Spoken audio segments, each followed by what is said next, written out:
He's one of the dopest engineers in the game. The head engineer exclusively for Prodigy of Mobb Deep. 10 Prodigy of Mobb Deep albums. The Hegelian Dialectic. The Book of Revelation. It's a pleasure, man. That body of work is crazy. I mean, Joe the engineer. Now we do this shit, nigga. 333. That's a sign from the heavens. Just look up in the heavens.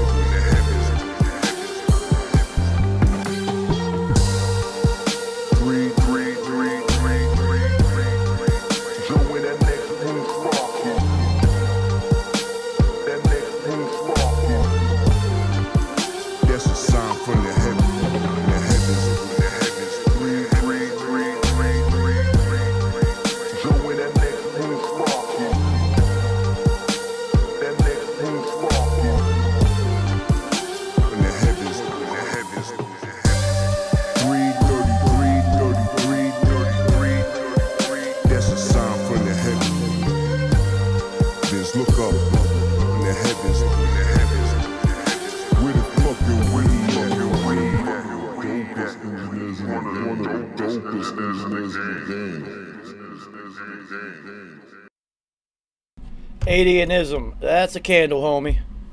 What up, what up, what up, what up, what up, what up, what up, what up, what up? Vegas, what up, yo? Yeah, yo, it's me.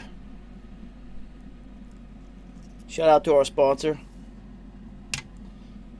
Cushwood Farms keeping me heavily medicated. Just waiting for Carrie, Roger, Harper, and if Nice would grace us with this presence, that would be hilarious.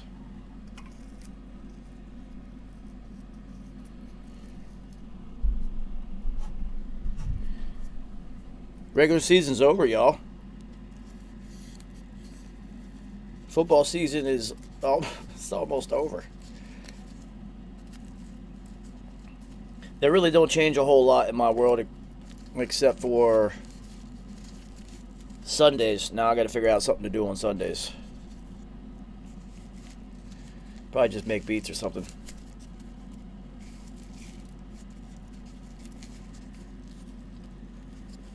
Anyway, what up, everybody? Time to roll some blunts. Adianism. Me and Carrie, who is our resident Giants fan, have been texting about this all day. And we are in accordance. We don't know why the fuck the Dolphins got rid of Brian Flores, especially after they just won 8 of 9 games with a terrible team.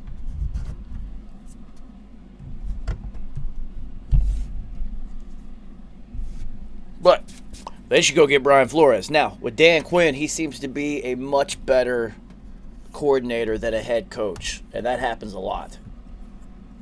Because when you're a head coach, you are doing 50 jobs. When you're a coordinator, you're doing 1. And some people are better suited to just focus in on one task at hand and do that. Head coaching is not for everybody. Especially if you're going to be the head coach and try to call the defense, which was what he was doing in Atlanta.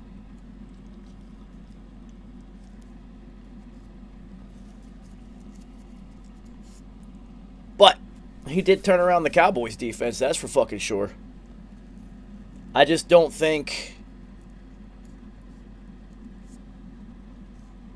I don't know, man. I don't think the Giants are going to make that move. I never even thought about that.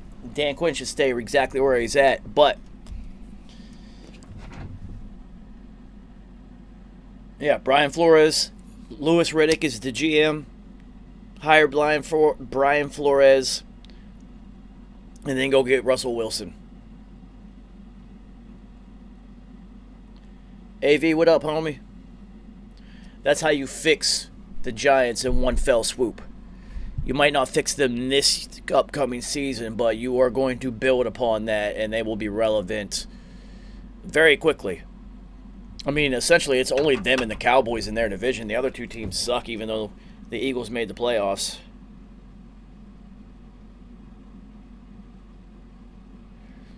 And whatever they're going to call them, the Red Wolves / football team.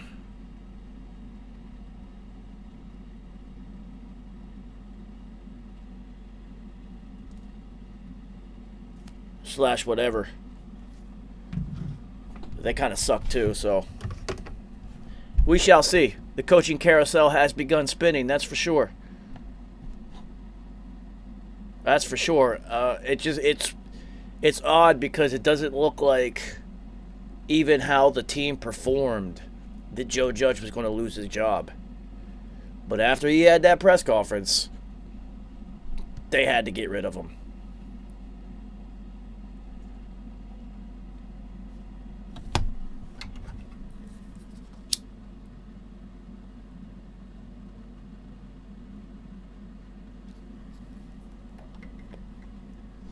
Oh, man, where the boys at? I got shit to do. I'm up to something, guys. I'm always up to something.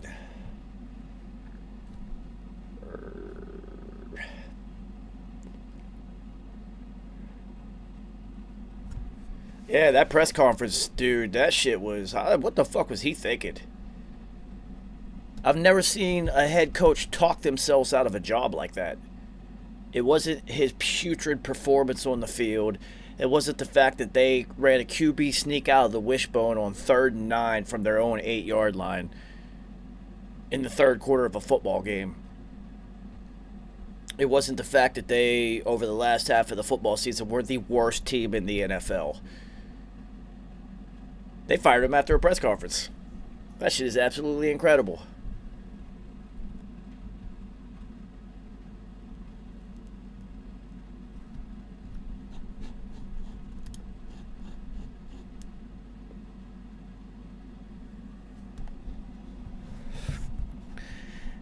Speaking of our resident Giants fan, we were literally just talking about these guys. What's that? Yeah, I mean, speaking of the Giants, it's actually a good time to talk about your G-men. Oh, boy. Well, I mean... Let me see. Could you have been happier after such a terrible end to the season, and then 24 hours later, Giants fans seem to be rejoicing? Yeah, because we got our biggest wins of the season. The two biggest dubs at the end of the year. Get rid of those two fucking bums. We get the dubs by, addition by subtraction. So, what do you think about Gettleman retiring instead of getting fired? There's got to be a financial compensation package because when he gets fired instead or retires instead of getting fired. Yeah, it's like when you homies with somebody and you're just like, so, you've been fucking up, right? It's just like, all right, you know what? Let me just go out on my own terms. They're like, all right, fine. That's exactly what that was. It has to be a financial thing. It's got to be tied into his contract and whatnot. And they're probably just the bars. They seem like the type of organization that would take care of their people. Be like, here, we got you. That's what they do. Whatever. So, congratulations, homie. Yeah. Yeah. Got rid of those two were terrible together. Okay, so I was just talking with the viewing audience. Has there ever been a head coach who has press conferenced himself out of a job before? Gary, it wasn't the fact that their offense had become so inept that they were running QB sneaks out of the wishbone on 3rd and 9 in the third quarter. That's what did it. It wasn't the fact that over the last half of this season, you guys were easily the most non-competitive team in football. Like, didn't even compete. Well, offensively speaking, yes. On defense, they most definitely tried. They tried, but they were just exhausted. They would get run down, and it was over. And it wasn't the fact that, every decision that you guys made was wrong this season, as far as like, let's go get Mike Glennon. That'll be a good backup quarterback. That's a good one. When I said from the beginning, I was like, why, for what? Because you knew at some point Andy Dum Dum was going to get hurt. Because that's what happens. Because he, even when he does something good like run, he ends up hurting himself. Or trying to take on a linebacker. Like, head up. What are you doing? What are you doing? So you have to have an adequate backup. Josh Johnson was out there. I would have rolled with Josh Johnson. Yeah, Jake from State Farm. Oh my God. Yeah, Jake from State Farm. Yeah, yeah. Well, the one good thing, he enjoyed Georgia winning last night. I'm sure he did. Yeah, we'll definitely get to that. So the Giants were the first pressing issue. So Adianism brought up a good point. He said, do you think Dan Quinn could be the next New York Giants coach? And I'm like, oh, if they make a mistake, he will be. You see Adianism? You saw Kerry's reaction?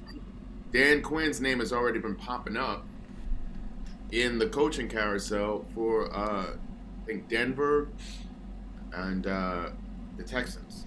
Denver would be absolutely retarded to hire Dan Quinn after Vic Fangio, who is an excellent defensive coach, had that team that is terrible competing because the defense was so good, and then just fire him to move on to Dan Quinn. That would be so stupid.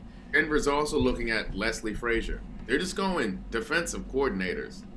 You're good on defense. You need someone who knows some offense, because your offense outside of an occasional running game, I mean, Melvin Gordon is still serviceable, and the rookie Javonte Williams is nice, but your quarterback play, I mean, Teddy Two Gloves will give you everything, but outside of that, they're trash. I mean, you can't even, it's hard to even evaluate the receivers because the quarterback is normally on his ass or the quarterback sucks. So, my solution that I've been peddling since last season actually was, Louis Riddick and Russell Wilson. But now that Brian Flores is open, you and I have already texted. I hit you immediately. Oh my God, they got rid of Joe Judge. They got to go get Brian Flores. This is perfect. He's perfect, even though he's not an offensive coach. That's a head coach who's not a coordinator. Yeah, he's a head coach.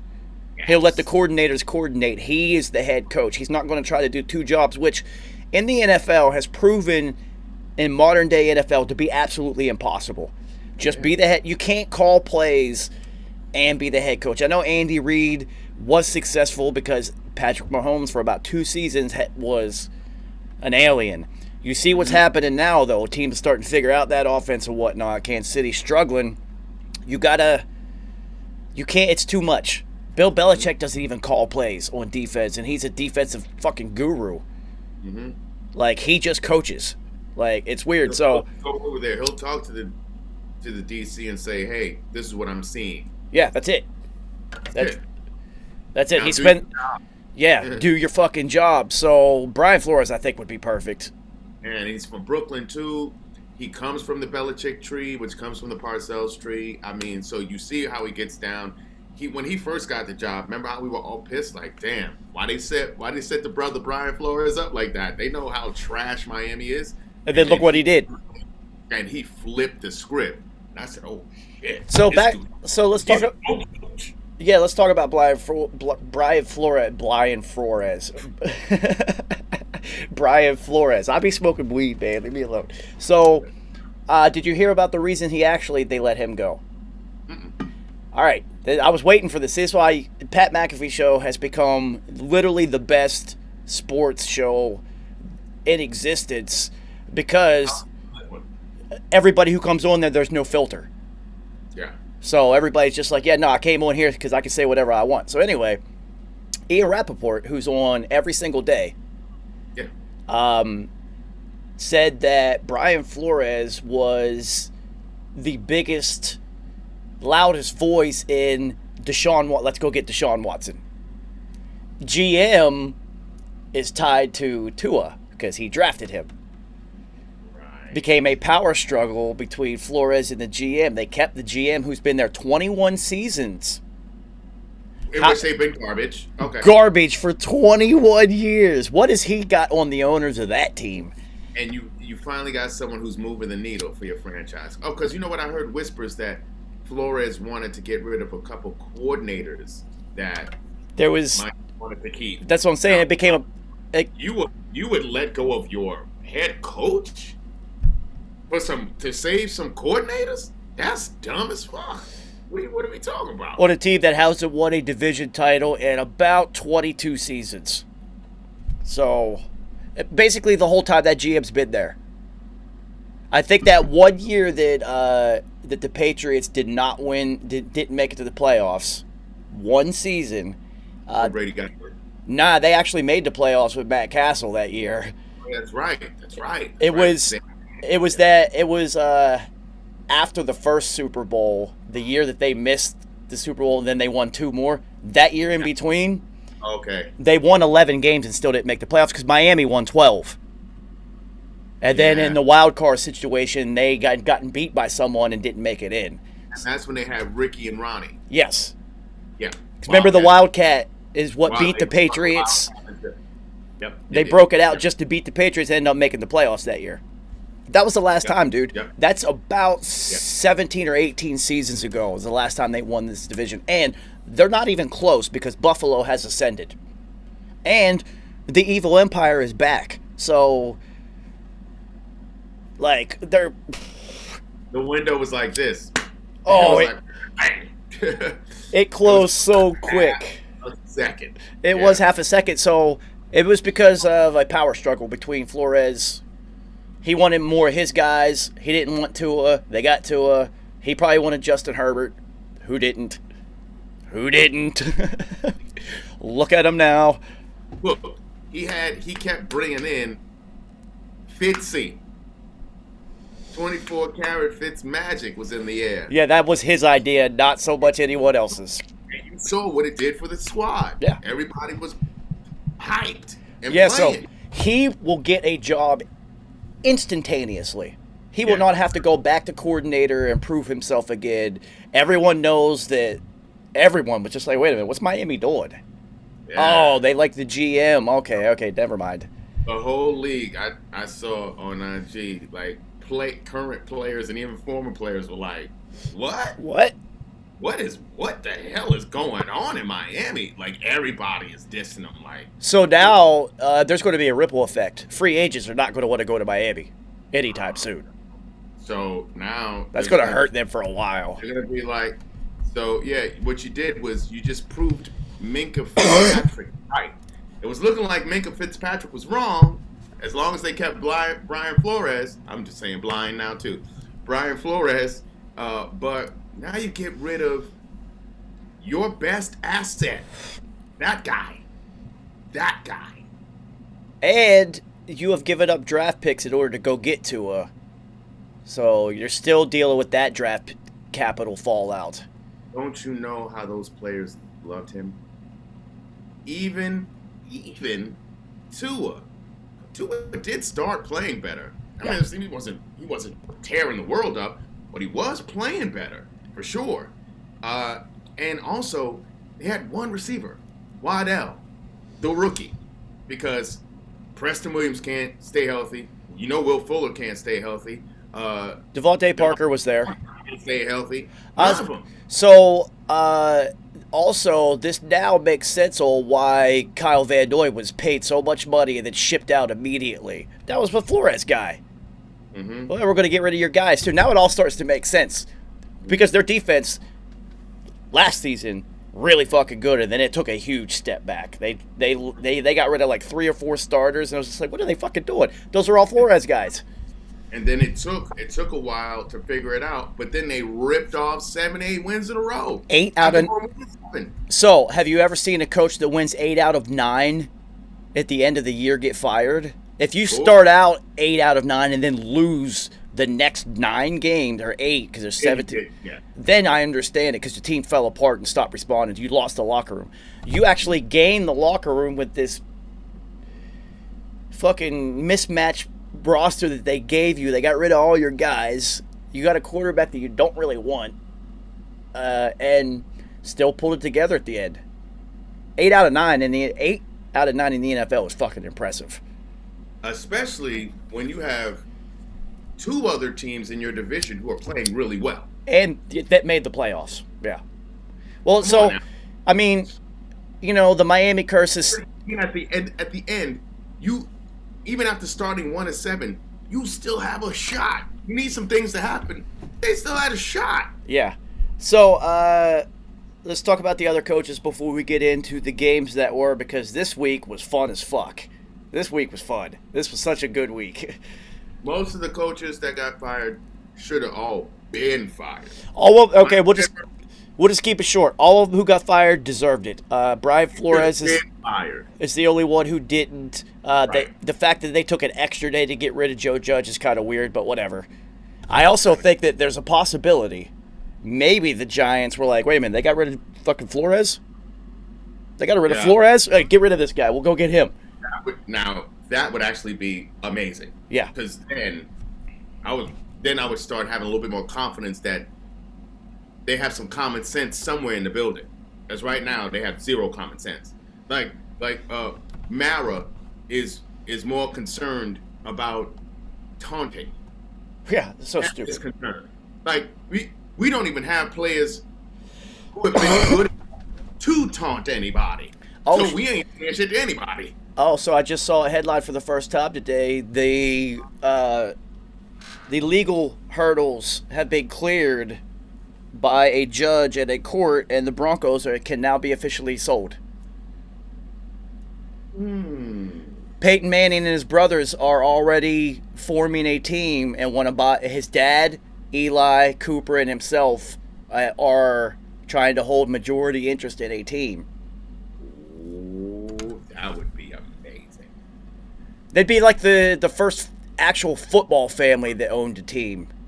Yeah, that really. They all played. Like, all of them played in the NFL. The only other former player turned owner, Jerry Richardson, and we saw how that ended out in Carolina. Yeah. So yeah, that would be dope. And they have a family legacy, too, that, like, happens in ownership already. Yeah. You know, so that would be interesting. It'd be hilarious that they'd end up being the fucking Broncos, because Peyton Manning, anything you see, he's always in Denver. He's always, every uniform's always in Denver, when it's nothing about Indy at all. Like, he never played there. Yeah, because shit was weird. The way that thing ended up, it was weird. And so, even though they knew he was noodle arms, they still respected him. Like that last stretch, because when he got there, he was killing the league. On fire. Yeah, but then he was noodles, and they still won a chip. And then they gave him an extra year. We have one more. See if we can do this again. And it was just like, okay, you're done. Yeah, you know you're done, too. You're done. Yeah, all good. So your offensive line coach says, I'm out. Let's go to Florida. Florida's going to be terrible. Your offensive line was garbage this year. So, but this is good, though. This is all the bad people are just exiting. Great. This is great. Yeah. I mean, we've talked about the mediocre offensive line play throughout the league for the past several seasons. That's why there's only just a few teams that have units that have been. That's what I was about to say. The Mars need to call whoever Dante Scarnecchia's son is. Even if he doesn't like football, he absorbed that offensive line knowledge somewhere along the line. That guy's incredible, because when he retired for one season, the Patriots' offensive line was trash. And they made him go unretire, then they won fucking 2 more Super Bowls. That's what I'm saying. So that guy's amazing. Offensive line play is so damn key.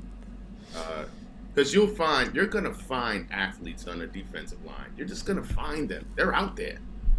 Offensive linemen who know how to play. That's why Andrew Whitworth is still in the damn game. Well, so they just talked about this last week, about how Jeff Saturday actually said it. He said that these super athletes that are big, like the big guys, like big, giant, like Myles Garrett.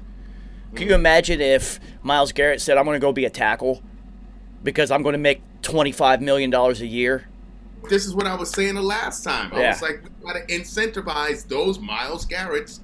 It's exactly what the fuck I said. We got to incentivize them to come on that side. So this is why I keep thinking that somebody's watching our show that I don't know, because we say a lot of shit early. And I literally used Myles Garrett as the example. That's the only one I can think of, because he's such a he's a freak, so much of a freak. He's the first one that came to my mind. Anyway, they were saying the same thing, because at the end, you get 12 sacks in a season, you're getting $15 million a year. Offensive tackle, if you give up 12 sacks, you're cut. Out of here. Yep. You're done. You are done. You suck. Trash. You are Eric Flowers. Yeah. Who actually, Andrew Thomas. Eric Flowers, didn't he? No, I keep thinking Eric Fisher, who started off slow and then now has a career. Oh, yeah, Eric Fisher has a career. No. Eric Flowers, who was reached for in the first round, 12th pick, something like that, by Reese. So, Richard Sherman is done. Won't be back for the playoffs. That was a failed experiment for the Bucs. Oh, he's out? Yeah, dud. He's like off the team? Well, I mean, he's still on the roster. They're going to, if they win, they'll probably give him a ring. You know how Bruce is, but he hit IR again, so he's done. What 3 games you can do IR, so maybe he'd be available for the Super Bowl. If they tried that, that's probably why they put him on IR. It makes sense. Gino, He did return another one for a touchdown. Got another pick 6 to add to his resume. Doesn't hurt. Yeah, fuck all that shit. Let's talk about some football games. And plus even him being a presence in the locker room, a la, not to the same degree, but a la Charles Woodson. Yeah. Especially with that young secondary in Tampa that was constantly getting hurt and injured. New people brought in off the fucking street. And they got good players. I like Carlton Davis. I like Bunting. I like Dean's okay too. Yeah. Dean, and then Whitfield's a beast. Whitfield Jr. is a fucking. He's a beast. Let's get into these games. A couple of them, whatever, because teams literally were just giving starters like Packers and Lions. Aaron Rodgers played for the first half, and then that was kind of it. And that was because they wanted to play. They didn't want to take this week off, and they get next week off. But even like picking games, I was like, I should probably go Lions because I doubt A-Rod is going to. Okay, before we get into the games, let's get into that. So I switched a couple, like 4 games, so that Colton had an opportunity. I was like, dude, because he told me his picks and I told him mine. I was just like, even if you get all of them that I don't get, you're still not going to catch me. So let me switch a bunch and make it possible. And then I still ended up winning. Hey, and what did I say? Did I not say I was coming for third? The playoffs, hey, there's still playoff picks. No playoff picks. Hey. Tied them. So, yeah, I'll take back-to-back defending champ. Not bad. Golf clap. Thank you. Not bad, especially considering I started off with a three points in week 1. Whew. But the football knowledge, once the playoffs and teams start to form, start to show true, the 2 old heads start to. If you look at like the last 5 weeks, Kerry got first in all of them, and I got second. I'm literally 1 point behind on all of them, and then it happens. This is when teams. They stop trying to do things and they just do what they're good at, and what they do, and just try to make a run. That's it. Like, all right, this shit wasn't working. And then there's other things you just know, like the Chargers lose that game. 100%. They lose, and Derek Carr wins that game. Wins those games. 100%. You knew. I should have bet. I couldn't get my sportsbook shit to verify my New York address, so I couldn't bet.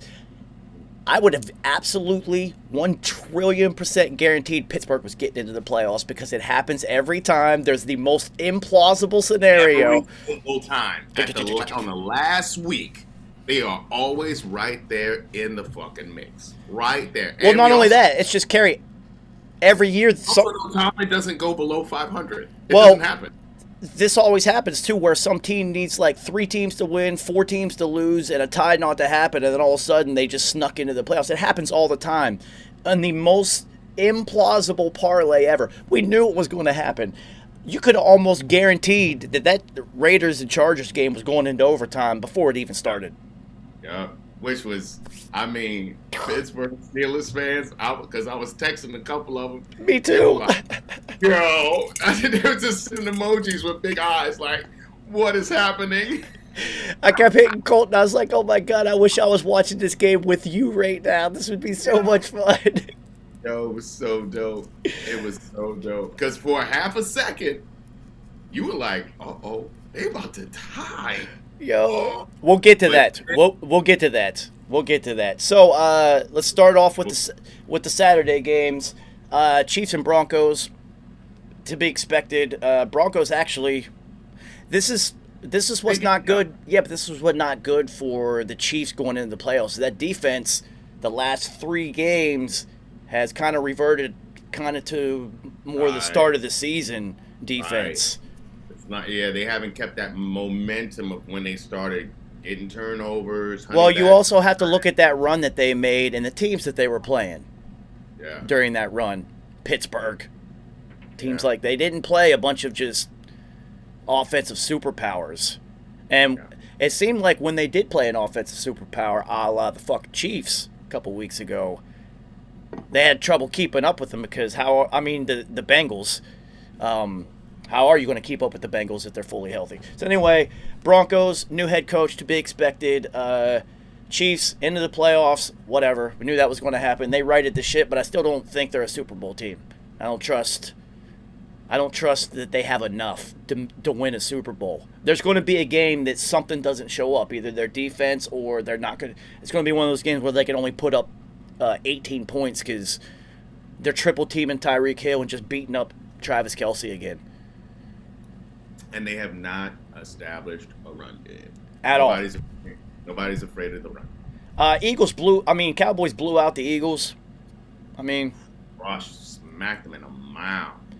Whatever. That doesn't say anything for either team because the Eagles could not move out of the 7th seed with a win.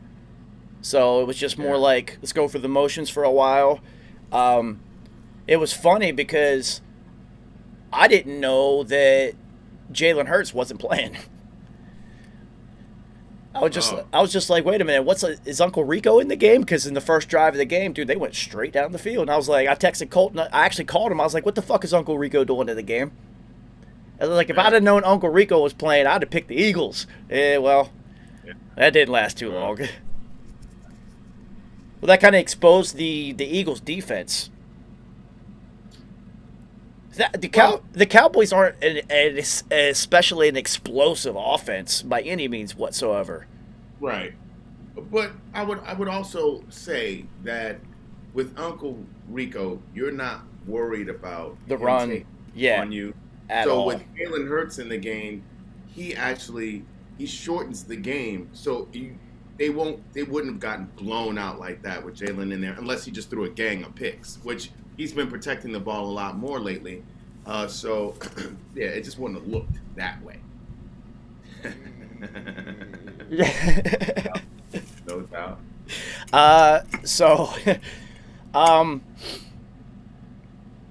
What doesn't look good for the Eagles out of that, though, is Wilson got fucking busy on them.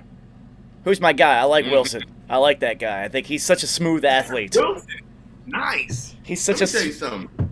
Cedric Wilson is a 2 on many other teams, and on a few teams could be a possible 1. Cedric Wilson is dope. Like Dallas, whatever you feel about him, has arguably the best receiving core in the league. It's just they all don't perform at the same time, and unfortunately for Michael Gallup, who I hate to say this, I actually like the kid. Nah, I can't. Cincinnati's got the best receiving core in the league. Yeah, I see. I can rock with you on that, but here's the thing: you have Jamar, you have T, and you have Tyler Boyd. Tyler Boyd. Okay, got you. You got Amari Cooper, who actually showed up this year. Michael Gallup, CeeDee Lamb, Cedric Wilson. I mean, they go 4-5 deep. I know. They're deeper. Yes. All the problem.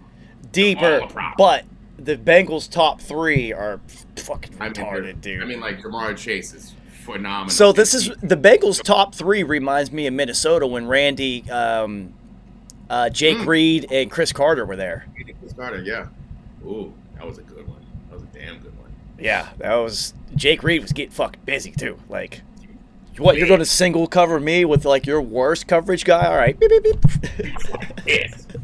Jacked. Yeah. This doesn't say anything for me for either team because it didn't mean anything for either of them. Bengals and Browns. Easy one to pick the Browns. The Bengals weren't playing. anybody. And I knew with Case Keenum in there, he's actually an upgrade over an injured Baker. He was going to win. Yeah. Yeah. That was an easy one. Browns, Yeah. super disappointing season. That's what you get. They were the team that just everybody got hurt this year. It happens. This is when I said from the very beginning, on paper, amazing, but you don't win chips on paper. They didn't even make the damn playoffs. No, they did not. And it was cute trying to put everything on Odell, but he's gone now. What's your excuse now? And it fell squarely on Baker right after that, didn't it? So Packers and Lions, whatever. We talked about that. Good for the Lions, though. Even up to the end of the season, played hard. Good for Dan Campbell. Good for Dan Campbell. You know, I told you, I rock with that guy. Vikings over the Bears. This was another guaranteed lock because Kirk Cousins needed a win to get one game below 500, and this is one of the four horsemen of the NFL. Kirk is going one game below 500, like clockwork, never fails. Dude, that was a guarantee. Visit all of. Remember when we were predicting where these teams would finish. I think we got this one right too. Like I would love to revisit that episode. No, we all said they're going one game below 500, guaranteed. No, I mean I want to go through like team by team and see like how right we were about each of these teams. I wish I would have wrote it down and like recorded it so that I could. I have all of them. Like it's YouTube keeps everything, so you can go back and watch it. We're pretty good on almost everything. Washington fell. That's definitely right.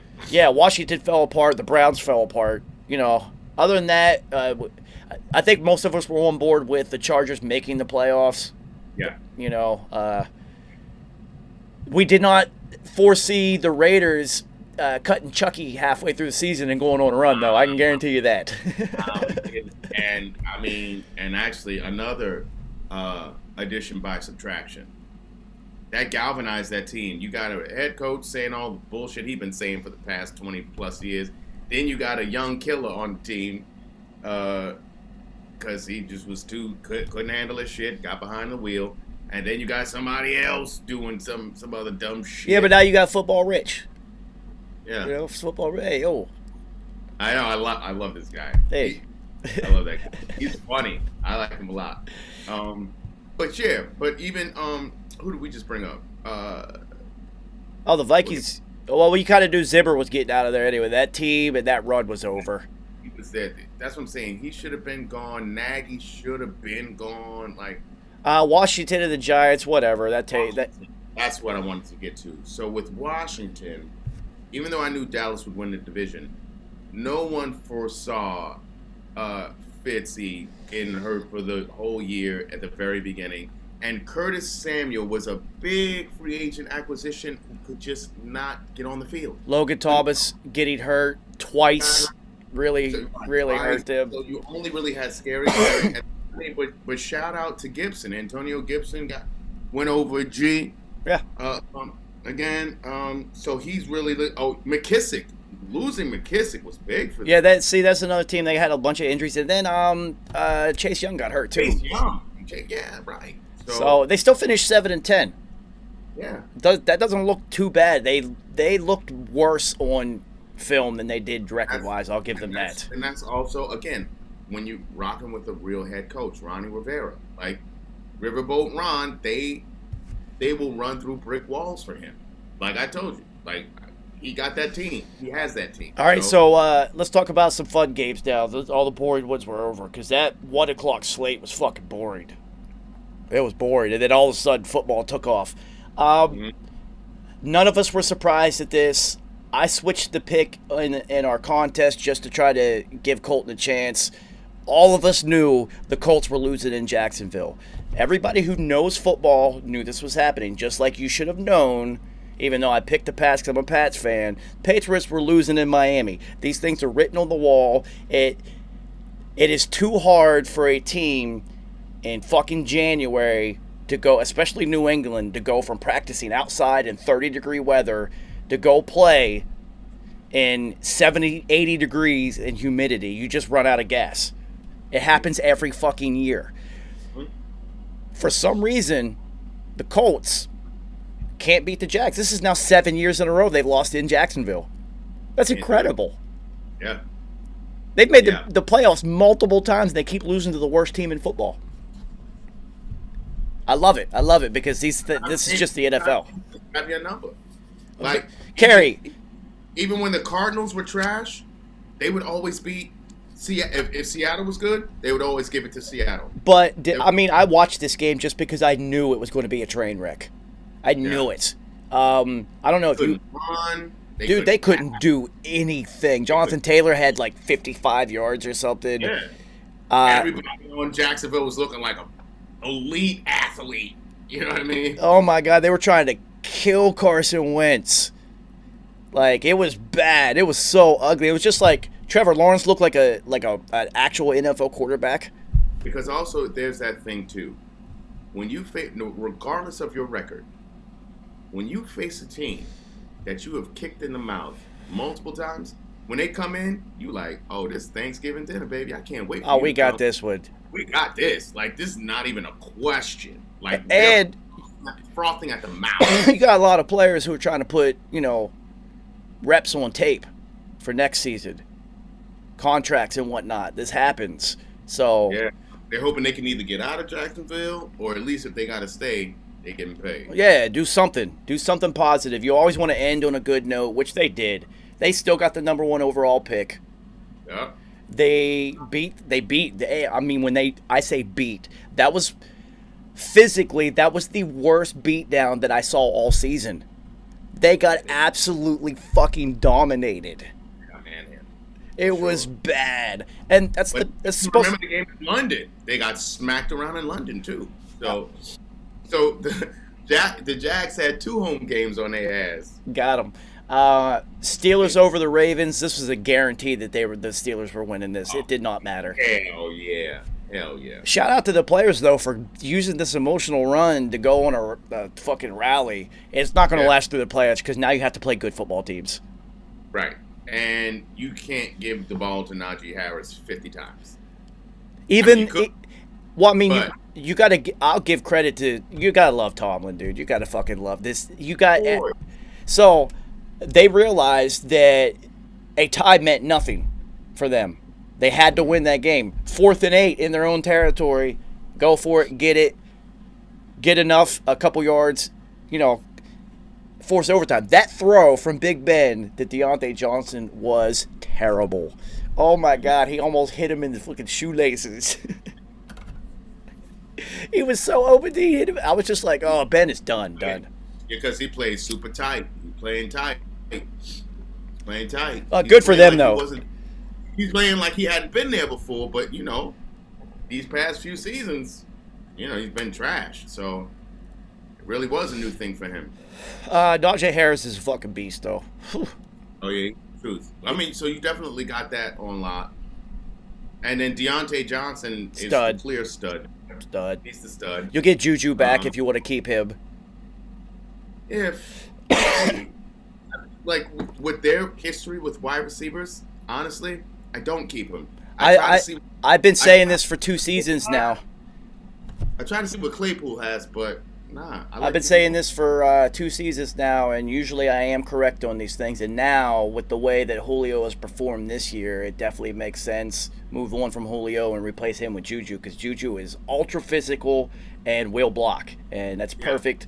Him and A.J. Brown together can be what Julio was supposed to be. Oh yeah.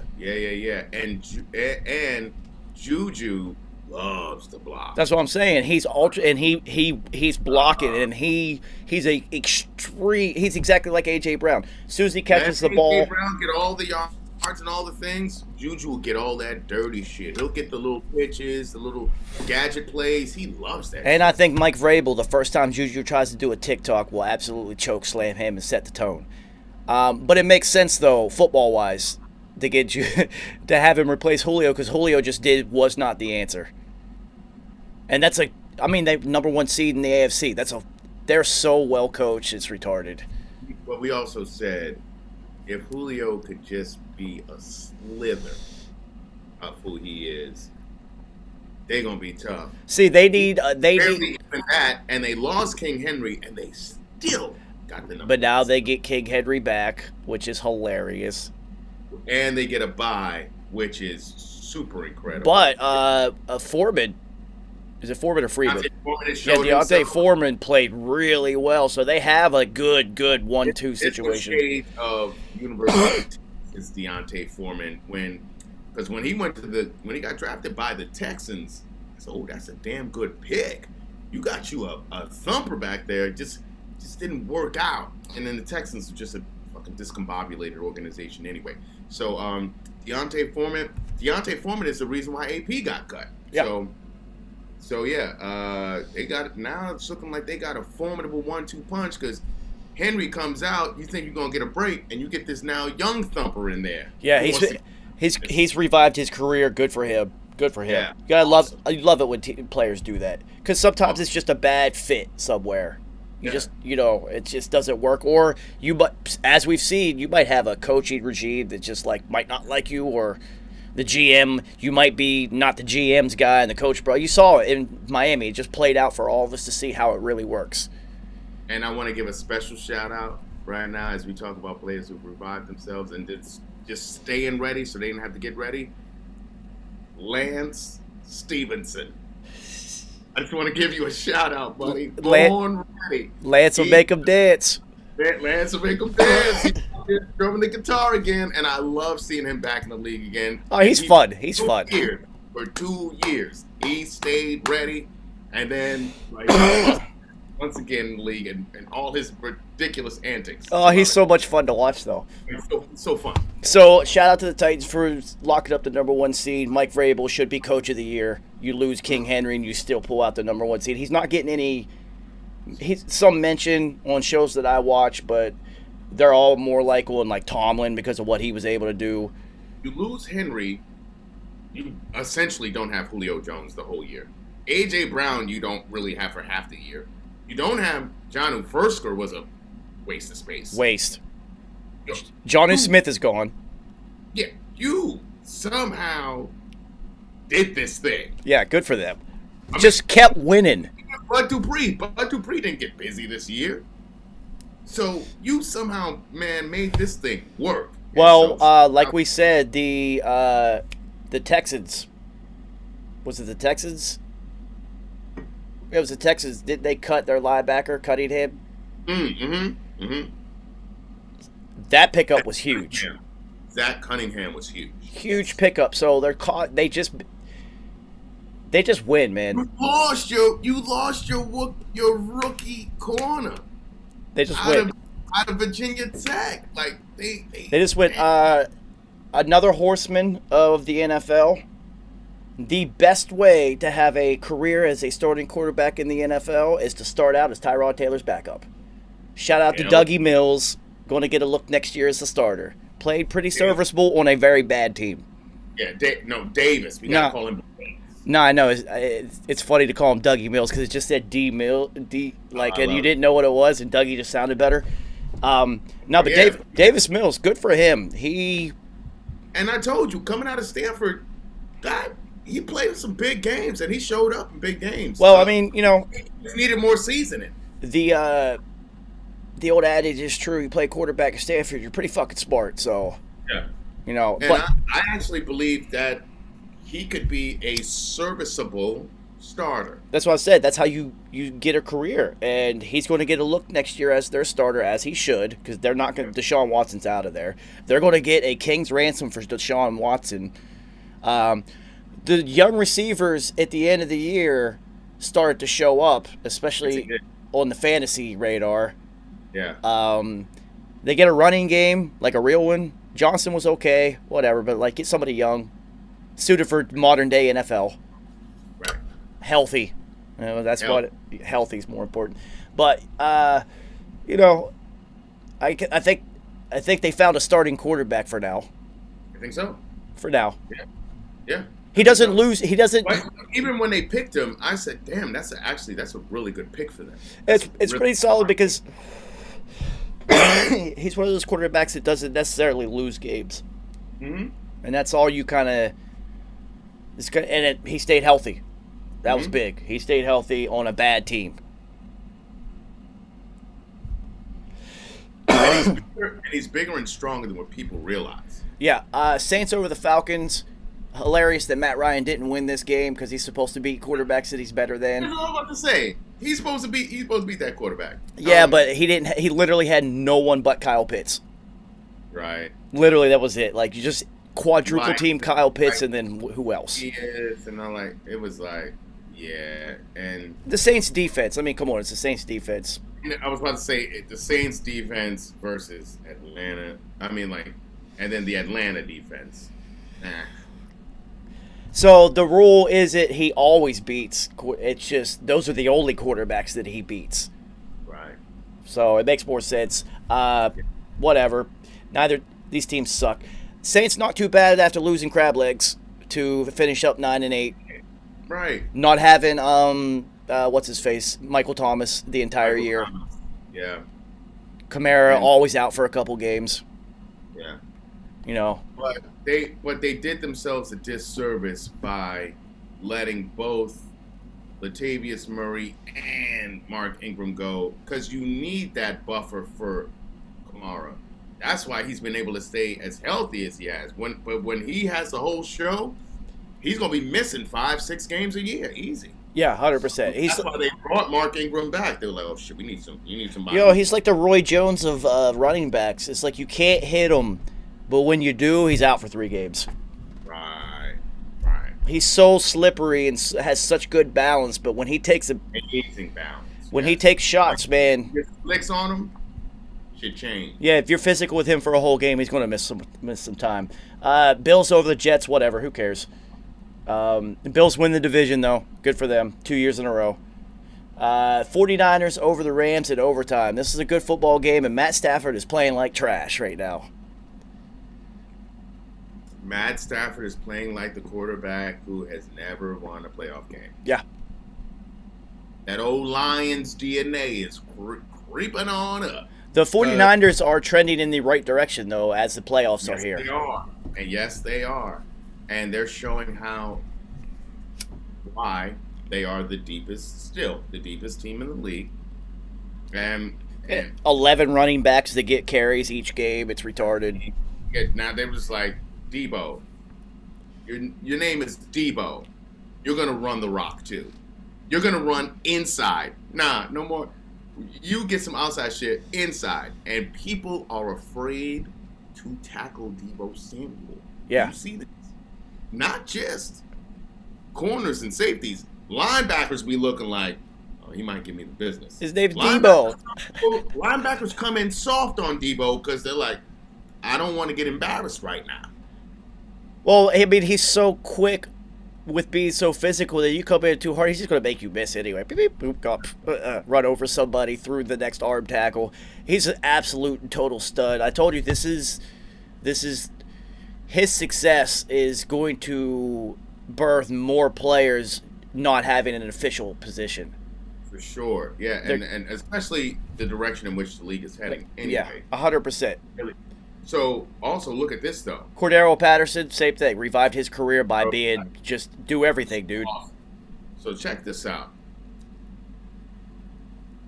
Von Miller, Jalen Ramsey, obviously Aaron Donald, we all know. They all had fucking great games. Matt Stafford, the one who was brought in to be the anti-Goff, is the one who let this one slip away. Yes, he sure as fuck did. Dolphins over the Patriots. But they got back Akers. They got back Akers too. Yeah, Dolphins over the Patriots. This is almost a lock. It didn't really mean anything. The Dolphins couldn't get into the playoffs. Retarded that they fired Flores. They are going to suffer for that one. They're going to suck for a while. Seahawks. The Lions have continued to suffer after Jim Caldwell. Seahawks over the Cardinals. I'm the only one who picked this one. I don't know why nobody else did. The Seahawks. It seems like Russell Wilson's thumb is fully healed. The last 3 games, he is absolutely balled out of control. I know he has, and I did consider that. I considered it, and I was like, I was more so banking on the Cardinals understanding that you win the division. But nah. Nah, the Seahawks literally caught on fire the last 4 to 5 weeks. They discovered Rashard Penny is back there. Yeah, Penny has been a huge diff. Russell Wilson got healthy, which was a huge difference.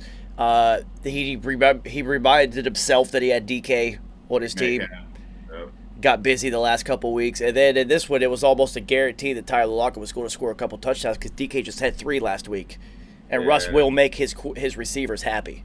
Oh yes, he will. So they've been playing great over the last couple, especially the offense. So I knew they were going to ball out, and the Cardinals, this is the types of games that they lose. So that's why I was just like, I can't believe it. JJ Watt. Hey, yeah, welcome back. And that's going to be very intriguing. 100%. Bucks over the Panthers. They absolutely blew them out. Hilarious thing happened during the game. Gronk had 2 incentives he needed to hit. He was 1 catch short of the catch incentive. They already had Blaine Gabbert out there. Tom Brady didn't even tell the coaches. He was like going in. He said, "You need 1 more," and they just put their helmets on and went in. Instant completion, and then they just took him off and went back out. Fucking hilarious. That's it. Because he was like, "Oh no, I'm going in." I saw his face. He was like, "Oh no, I'm going in. I'm going in. I'm good. I got get this fuck out of here. I got this." Blaine was like, "Yeah, yes sir, whatever you want, sir." Good for them though. That was cool. That's a good thing for Tom to do. You got to take care of Gronk. And you know what? Also, and you know how much I despise Philadelphia, but their head coach, as much of a fucknuts as he was earlier, he knew what Devontae Smith needed to hit certain incentives. I saw that also. Guys needed to hit certain incentives, and he was like, "Go get that shit." I respect that. Well, I can respect it because nothing was on the line for them. Win or lose, they're the 7th seed. So let's just go get these incentives. Whatever. Stay healthy. As soon as you get him, get the fuck off the field. You see he had a bionic arm on. He was basically catching shit with 1 hand. It was just like, let's go get this money, though, dude. Gronk, though, what a fucking season. He had a monster year. Look out for the playoffs because... And he missed multiple games, but he is in great shape, and he's out there reminding folks that he does this. Yeah. He's reminding everybody that there's only... Cameron Brate came in there putting in work, and to the point that we're not even talking about O.J. Howard, who's still there. I think O.J. Howard's going to factor into the playoffs because he He absolutely will factor into the playoffs. With Godwin being out, he has to. And then AB gone, he has to. You have Gronk, Brady, Howard, and, well, I mean, Mike Williams is always going to be some level of hurt. So, if the Bucks make a run, it's going to look like the Pats teams of old, where you're going to have some receiver. You got Mike Evans. It's funny because somebody was complaining about Tyler Johnson. Yeah, nobody ever talks about Mike Evans, and I was just like, yeah, they do. Everyone knows he's on a Hall of Fame path. We know. There's no need to talk about him. We're just kind of waiting for him to hit the Hall of Fame. It's almost a lock. He's the first player in NFL history to have 1,000 yards receiving every single year that he's been in the league. Yeah. From rookie year to come on, we know. So, remember, him and Odell Beckham with the blonde hair came in at the same time, and then it was a debate, and then Odell flashed so hard early, it was like, oh, it's not even a question. But then we've seen it's like consistency will win the race, my friend. I'm giving you 1,214 touchdowns a season. Let's go. I got this. That's it. Huge red zone threat. Watch out for this kid, Guidry. So this is what I'm about to say. So it's going to look... Kerry, it's going to look like... He might be the one. It's going to look like these Patriots teams where it's each game some receiver that nobody knew of is going to make one play. David Patton. Yeah. Who gets busy. David Givens. Givens, right. Fucking Ken Tompkins. Aaron Dawson. There's so many of them because if you're open, you're going to get the ball. You just got to make the play. Right. So you got Darden, the little tiny kick returner that gets in every once in a while. Scoots Miller is back. Yeah. We've seen him just make one play that counted. End of the second half, touchdown against Green Bay. Andrea Gilroy, one of them, who used to be a former track guy out of LSU, fast as fuck, obviously learned how to play receiver. Tom Brady already likes Tyler Johnson. Oh, yeah, already likes him, yeah. Which, again, he's reminding me of Brandon Lloyd, dude. He never makes any catch look routine. It's all completely over the top athletic. It's so and then you're getting B. Lloyd is one of our favorite receivers of all time. So let's talk about the game of the year. I know we're prisoners of the moment, but with what was at stake, easily the most entertaining game of the year. Just outrageous. It was like watching a movie about NFL football. Yeah. Yeah. It was so retarded. So the fourth horseman of the NFL, Chargers coaches are going to blow this game. They blow every game late. Oh, yeah. So what in the fuck was Brandon Staley thinking? Now, I know he claims that he wanted to get Linval Joseph into the game because he's a run star, but the Chargers had the worst run defense in fucking football. It wasn't going to change anything. He's an analytics guy. It ruined it.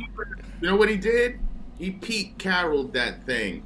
He thought he was smarter than other people when, at the time, the Raiders coach was like, we'll just let it go to a tie. Then he said, oh, you want to call a timeout? All right, watch. Now this. It was like, I don't know if you ever saw a Great White Hype, Damon Wayans and all that, and he got all fat. He was the heavyweight champion, and you had the white dude boxer, and he was fucking him up. And then Damon Wayans was like, oh, you trying to embarrass me on national TV? And then he put that work in on him. Out of shape and everything. If Staley just stays pat, doesn't do anything, the Raiders allow the Chargers to get into the playoffs. Yeah, so stupid. It is a non-verbal, non-handshake agreement that you just do this, and then you keep it moving. Every person who's ever watched football saw the ebb and flow of that game, and that's one thing that analytics guys don't do is they don't feel how the game is moving. Feel it. They're looking at paper. If an analytics guy would have been in Bill Belichick's position when the Seahawks made that ridiculous catch and got down into the red zone, they would have called timeout instead of watching the sideline and saying, and I love this clip. Bill Belichick says, I've seen that look on his face before because he did the same thing at USC. He said, I've seen that look before, and I just let him beat himself. Mm-hmm. It was clear the Raiders were like, listen, this is a 57-yard field goal right now if we try this. 3 horrible things could happen and 1 good thing could happen. It could get blocked, it could be a bad snap, or they can catch it. We got the field goal team on a la Iron Bowl, 109-yard return, and then you lose, which you would deserve to if you try that field. The football gods would make it happen. So you're telling me you've only got a 25% chance of winning this game and a 100% chance of getting into the playoffs if you don't do this shit? You could tell they weren't going to do anything. They weren't. You could tell by the play calls. You were like, oh, they trying to run this thing out. Let them run it out. Why am I going to call a timeout? So, Kerry, here's the even more retarded part. First down, run. No timeout. Second down, run. No timeout. Now, mind you, we're talking like a minute and some change before this run started to happen. 45 seconds off the clock. 45. They were literally just running it out. They were running it out. Third down. Oh, let's call a timeout. Everybody was like, the Chargers called a timeout? Like, what do you... They deserve to lose that, and you could tell that guy has never actually played football. He played Madden. Yep. That's a Madden move. That was terrible. Because he had that ego, like, I want to win this game. And if they would have somehow figured out a way to win, he'd been like, yeah, I was going for the win all the way, and it was me. Bro, take a step back. A tie means you win. In this particular instance, a tie means you win. He said no. He said no. We were trying to win the game because you try to win the game, and it's just like, no. Now you're just talking shit to try to say what you did, because on first and second down you should have called timeouts if you want to win the game. You want to win the game. If you had some miracle shot, because you do have a guy who has an 80-yard arm back there, and all game long has been throwing miracle throws. Let's talk about that. Fuck Brandon Staley. Now, 6 consecutive fourth down conversions. Are you fucking kidding me? Like, you don't fuck this up for that guy and these players who made that shit happen. You just stay back and say, I see you, Vegas. Appreciate it. I'ma chill. We may see you again. Yeah, we may see you again, and may the best team win. Yeah, in the playoffs there are no ties. Go looking out, and then like, yo, I see you. So, that throw for the touchdown, I had to text you. That was the best throw I had seen all year, given what was on the line. It was fourth down. How he was moving and where he put it. That dude's fucking incredible. He is incredible. Yes, he is. Like, he is incredible. Yes, he is. It blows my mind. To a point, though, where it was like, I'm going to get this one. Yeah. Like, he's going to get it. Like, I didn't have a doubt in my mind that he was going to bring them back and they were going to get it. So you blew it for him. Like, you blew his amazing Disney storybook, we made it into the playoff situation. So, something that we've just seen from him also is, boy, clutch time. Oh, boy. Now you know he can do that when it counts, because it doesn't count any more than that last drive, and he just kept, or fourth and whatever, I don't care, I got this. Retarded throw after retarded throw. And the last quarterback in this division that we've seen have this clutch gene like that is the president of the Broncos, Jonathan Elway. That's why I said that in my comparison, Herbert's Elway, but faster. Mm-hmm. And actually a little bit bigger. Mm-hmm. Because Herbert's a big fucking dude. But, dude, that arm talent, oh, my God. Mm-hmm. It is, I'm telling you, it's not like Patrick Mahomes' arm talent where he's jumping in the air and throwing it.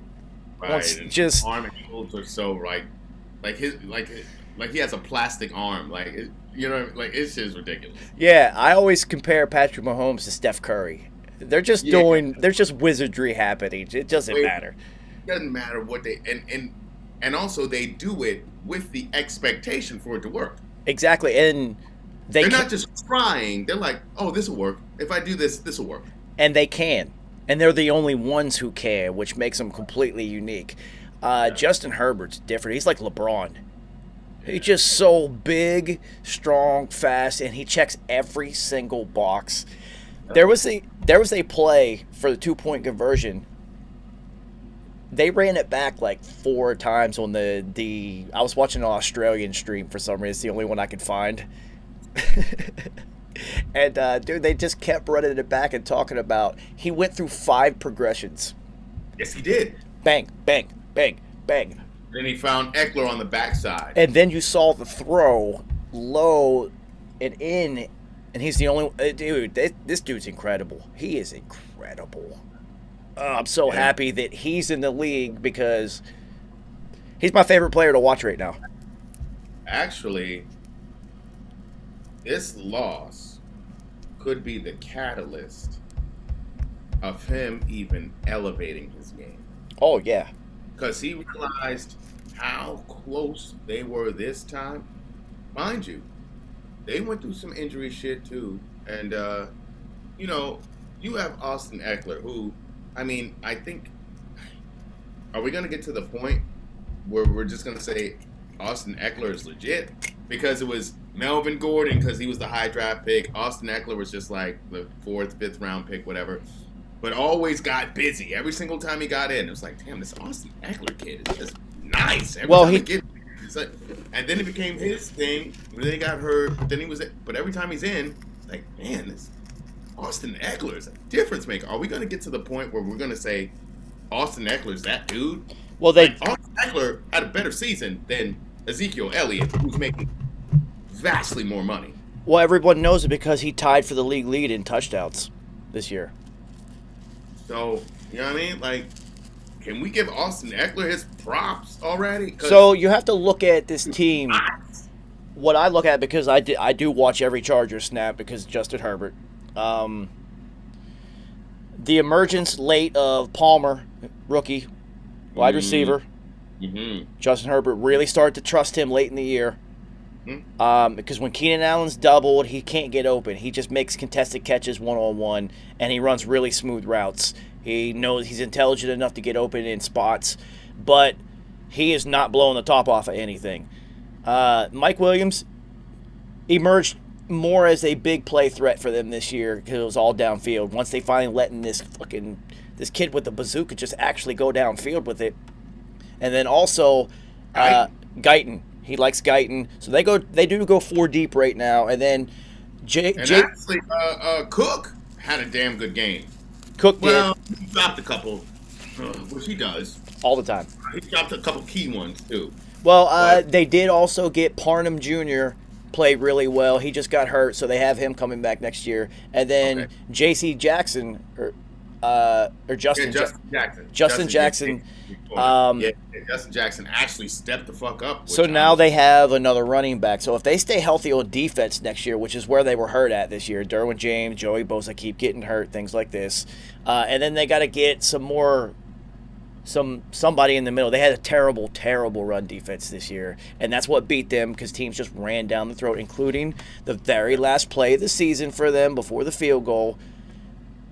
10-yard run right up the fucking middle when you subbed subbed your run stuffer in and he ran right up the fucking throat on you, and you deserve to lose that game, Brandon Staley. You're a fucking asshole. You're an asshole for that shit. Now we don't have Justin Herbert in the playoffs to make ridiculous throws in the clutch. Dude, it's amazing.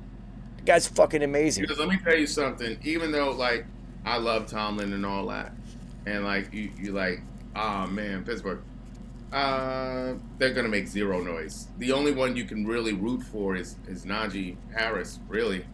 But if you have the Chargers in, you have a possibility of things happening and like doing shit. It's great to watch.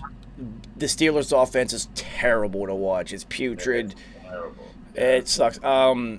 I would say the Chargers do absolutely need another RB back there. Yeah, they need a big. They need a big guy. They need blunts. Give me a blunts. You know, like the Patriots hitting on Ramondre Stevenson. Andre. Huge home run for them to get him. They need somebody like that who could come in and just run through people because it's easier. I believe it's easier to run through people in the NFL currently because you've constantly got 6 DBs on the field. Yep. Running back gets through the time all the time. If you get through that first hole clean, they're running through people because honestly, DBs make business decisions out there all the time. I will throw my arm out there, but I'm not throwing nothing else out there. I'm going to get ran through a lot. It happens. Yeah. These guys are huge, so they need some help in the offensive line. Played well. They got the Green Bay center Lindsley came over there. Was Lindsley huge pickup. Rashawn Slater. He balled. Like their line is legit. So I'm saying they're missing their line is actually going to be. So that's what I'm saying. They don't. Maybe they add one more like backup lineman. Whatever. They got a couple pieces. Yeah, they could go running back. Maybe maybe get another playmaker, or wide receiver, whatever. They got to go defense heavy though. Get some run stop. Get some D tackles. Just get some beef in that middle. I know that if I was like a D tackle, and Asante Samuel Jr. bald. If I was like a D tackle, young, I'm going there because their ceiling's really high, and you got a guy, and that's the biggest piece in the NFL. If one of the defensive linemen from Alabama or Georgia slide down to the Chargers, now we talking business. They're close, Kerry. They're close. We talking business. We talking business here. Yeah. They're close because they did win some games against good teams this year, but they got their coaches lost some games this year again. And that kid, Kenneth, he's number 9 on them. Kenneth Jr. Kenneth, he came out. He was like, he had questionable things because character issues. That guy could go. He goes. He's an athlete. He's young linebacker. He's just gonna get better. Kaiser White, my guy, out there flying around. He was out there balling. Yeah. So, yeah, man. And you got a young Asante Samuel Jr. If they get somebody else, like you got Derwin James. Hopefully, he could stay healthy. They're so close, dude. They're so close. Yeah. So you gotta close. get somebody opposite also Bosa. Yeah. I mean, you lost Melvin Ingram, who hasn't really. Well, when Bosa was healthy and on the field, that other guy actually did, because he's 1-on-1 at work. But you need like Max Crosby on the other side. Yeah, you need someone with some juice. You know what I mean? Yo, Max Crosby. Not somebody serve with Max Crosby. Bold. That guy just it was just it was like, man, y'all gonna just let y'all boy, y'all don't like him because y'all just gonna let him just get beat the fuck up every single play. Every play. No help. Y'all just gonna let him get beat. Y'all don't like him. And then Clearly. look how Justin Herbert played with that coming down. He's just amazing. Yeah. It was amazing. So, all right. Division winners, Bills. To be expected. We all picked that. We did it. All right, this Bills we got right. Patriots getting into the playoffs. Both got that right. Easy. Dang. Bengals winning. It was either them or the Browns. I picked the Browns. They just didn't stay healthy. The Steelers being over top of the Ravens, though, and that run that's a little bit of a surprise. Also, Lamar, 4 weeks. Yeah. Being gone too much. Even though Huntley showed his ass and he's going to get some money. Of and course. Good for him. He should. He He's a should. gamer. He should go wherever Tyrod Taylor gets his next starting job. Huntley should go back him up. 100%. Word. Tennessee winning their division. Yeah, we knew that. Even the like we talked about earlier, the fact that you lose King Henry, Julio Jones isn't even a factor. A.J. Brown's gone half of the year, and you still win this division in a runaway.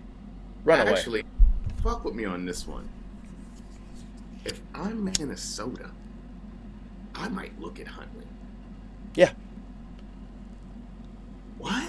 I would do that. Dynamic of the offense with him. We had already talked about that earlier in the season. We were talking about what's going to happen next when they get rid of Captain Kirk. And we had talked about they need it was Deshaun Watson was my idea because I'm just like, yo, he could really move within that offense because then you got Dalvin Cook, who's an absolute stud. It'll help. Like, yo. Thielen, Jefferson, just studs. Okay. The Colts could have made the playoffs, didn't. And then the other two teams suck, whatever. Carson Wentz, you know what? And this is the crazy thing. He is who we thought he was. Howsoever, surprisingly, he didn't commit as many turnovers as it seemed. I was waiting for you to say this. Pat McAfee show is still based in Indianapolis because that's where he played. Mm-hmm. So it's Colts talk all the time. He brought up a very good point when they kept saying up until that game, Carson Wentz had thrown an interception on the road, and only like 20-some touchdown, 23 or something, and 6 picks. 24, yeah. There were games in which the defense literally should have had like 6 or 7 picks. Mm-hmm. He only had 7 for the season, but realistically, there could have been like 20-some, dude. There could have been, yeah. It was dropped and all that, yeah. It was so. He did luck out. And then some of the picks he threw, like that one spinning around in the goal line, sprained both his ankles at the same time, throwing it over like. No, he's still making terrible decisions. Yes, all the time. But we have noticed that he has, he finds his guys. Like his guys they go in weeks. Mo Alley Cox, then Pittman, then Ashland Dooley, K-Bid. then this guy, and then So, this guy. But we clearly see that it's going to run through Jonathan Taylor. yeah, AFC West. The Raiders overtopped the Chargers was the only thing that we didn't get, and literally that went into fucking overtime. Right. I mean, and they could have both gotten in. If they should have both gotten in, but anyway. But yeah, we had the Chargers getting into the playoffs over top of the Raiders. Broncos being the worst team. See, we were basically right on the AFC, except for the Browns. I don't know who you had winning that division. I had the Browns. I do remember that. I don't know if you had. Yeah. But I think I did also have the Browns, but I said Cincinnati. I said Cincinnati coming hard, and I also said with the Chargers, I was like, man, the Chargers could overtake KC. Yeah, we talked about that, but I just talked about like KC, whatever. They're probably going to, and then so 2 in the AFC. Not bad. Pretty good prognostication.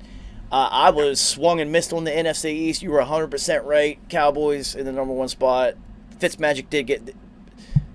The Washington was the Browns of the NFC. They had too many injuries to. Oh, that's a great analogy. Yep. So a bunch of what ifs. We knew the Giants were going to be terrible. The Eagles slid into the back end of the playoffs. Good for them, and their coach, who is a.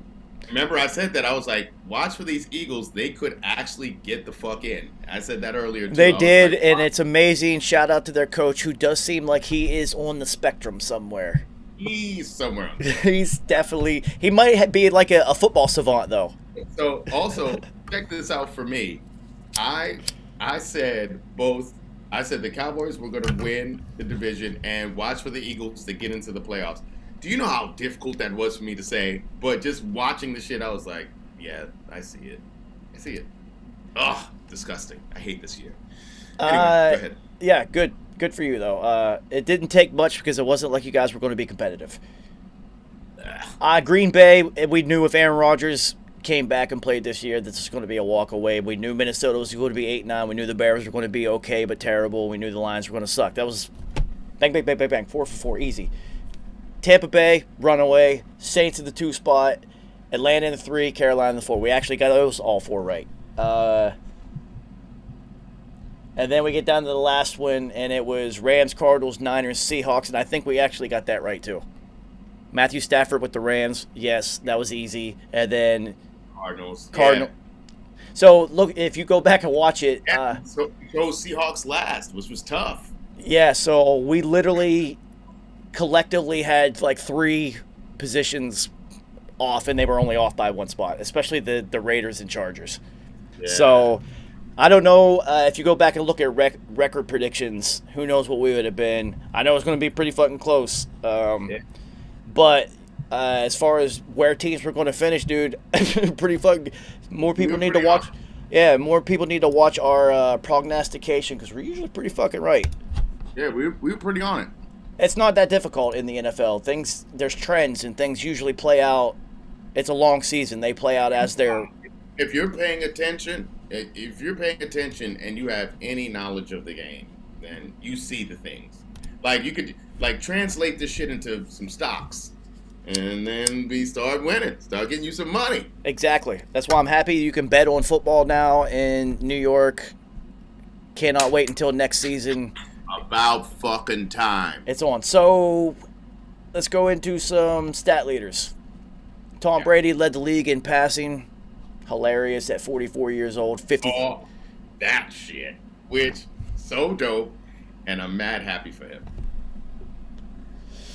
With an added game, only 2 quarterbacks hit 5,000 yards. Interesting. But also, Omarion, Ronnie Rones, and then 8 more, 9 if you want to count Matt Ryan because he's pretty fucking close. Basically 9 more cracked over 4,000 though. So going to be trending up where we saw lots of. Let's make this clear. T.J. Watt tied the NFL record. All right, so before we get into stats, I want to talk about this. This is a thought that I had. They were like, well, how are we going to talk about records now with an extra game? This extra game will now be the norm. Yes. When you see Michael Strahan's stat, it will have an asterisk, and it will say 16 games. 16. Yeah. which will then make you be like, 12, it did it when it was 14. It did it, yeah. I always think about O.J. Simpson's 2,000 yards in 14 games.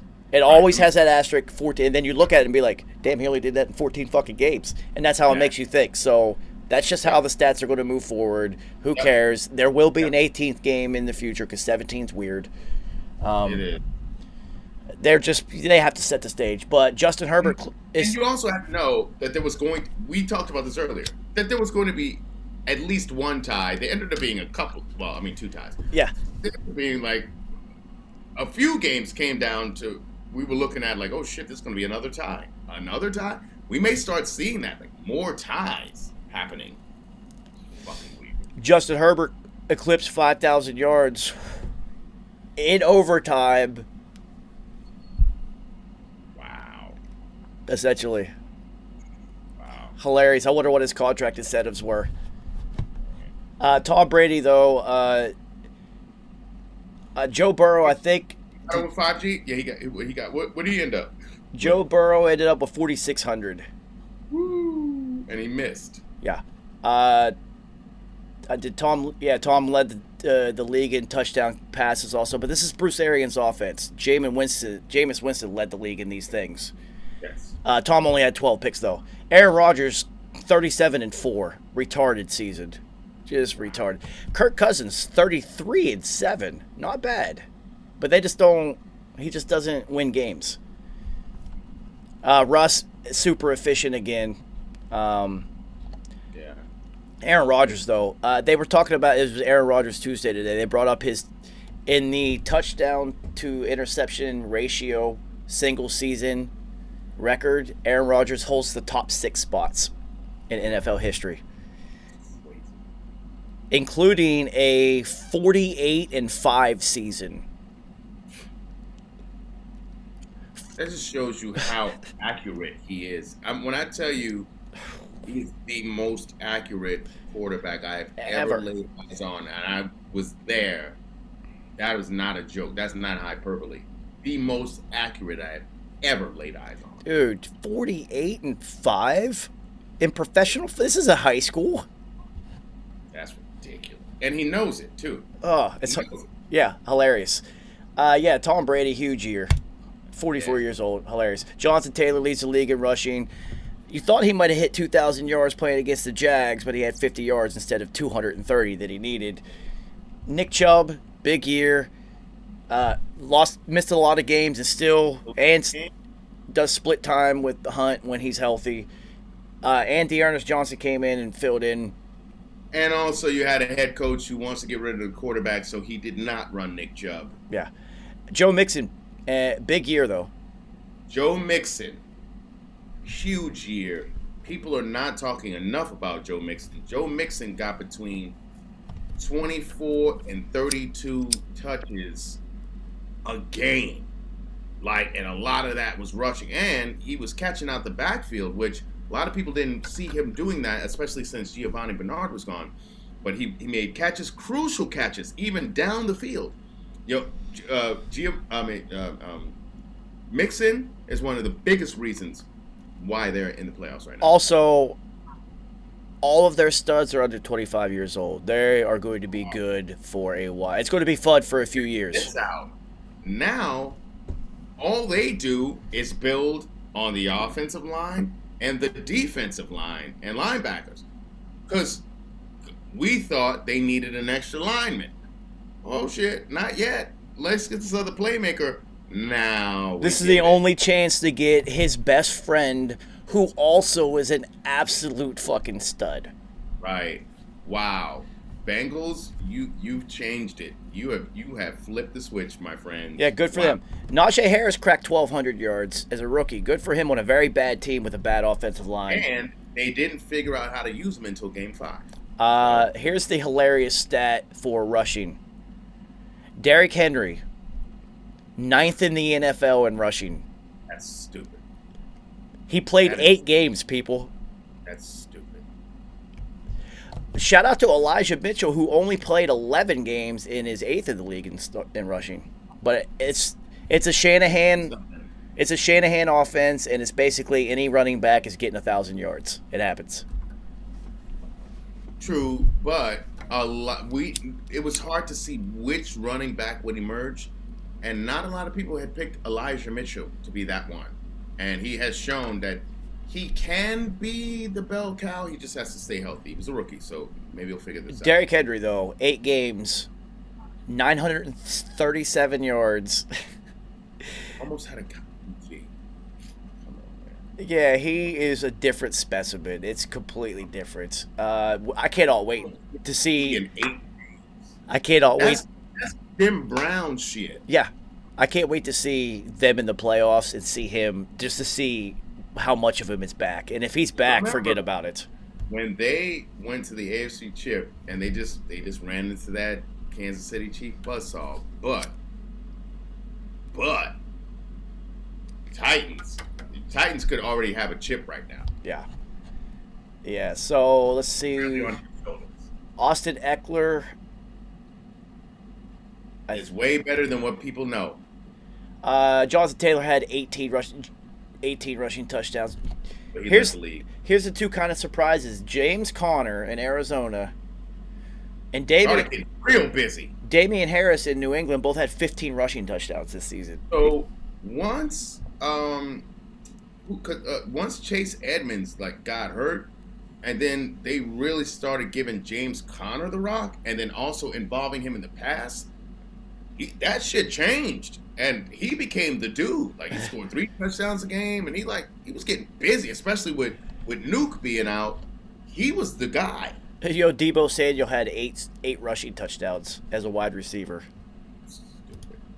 That's Percy Harvin, but fully healthy. Well, and someone knowing how to actually use. Now, when you see these guys in college, and you're just like, man, I just hope they get to a team that knows how to use them. Hopefully more teams, after seeing that, will just know, you know what? I can run this guy inside. This guy is different. And so everything is open for him. Cooper Kupp, Offensive Player of the Year, probably. He should be. He had wide receiver triple crown, dude. Wide receiver triple crown. Wow. 145 catches, 1,947 yards, and 16 touchdowns. Listen to me. Whoa. When he helped me win my league a couple years, when he was a rookie, him getting hurt actually destroyed me when he was a rookie because he was crushing the league for me. Nobody was picking him up. Nobody was picking him up. I was like, this cat is amazing, and he's only going to get better. I owe an apology to Peter Schrager. I did fucking dog him heavily for when Cooper Kupp was drafted, being on Cooper Kupp's nuts so much. Because I hate when analysts are on one player's nuts so much, but he wouldn't stop saying his name, and it was annoying the shit out of me. But you know what? The same sort of shit was with Jordy Nelson. And this especially happens with white boy receivers, and you know that. Yeah. How they don't look at them as being game breakers, but Jordy Nelson is definitely. So I don't watch college football anymore outside the national championship, essentially. But Cooper Kupp apparently was the best FCS wide receiver in history. Yes. So it's transferring into the NFL. He is lit. He is unstoppable. The only thing that's going to mess him up is injuries. That's it. Yeah. If you're on the team, listen, so I would ask Odell, how does it feel to be on the team with the best receiver in the league? And see how he answers that. And he better answer right. And he better say, man, I feel great being Cooper Kupp's running companion. So, this dude from Atlanta led the league in tackles, and I have no idea how to say his name. Olukin? Foyesade Olukin? Ayukin. Yeah. That's what we're going to call him. Ayukin led the league in tackles. Here's what's interesting, though. Number 2 and number 3, Seattle inside linebackers.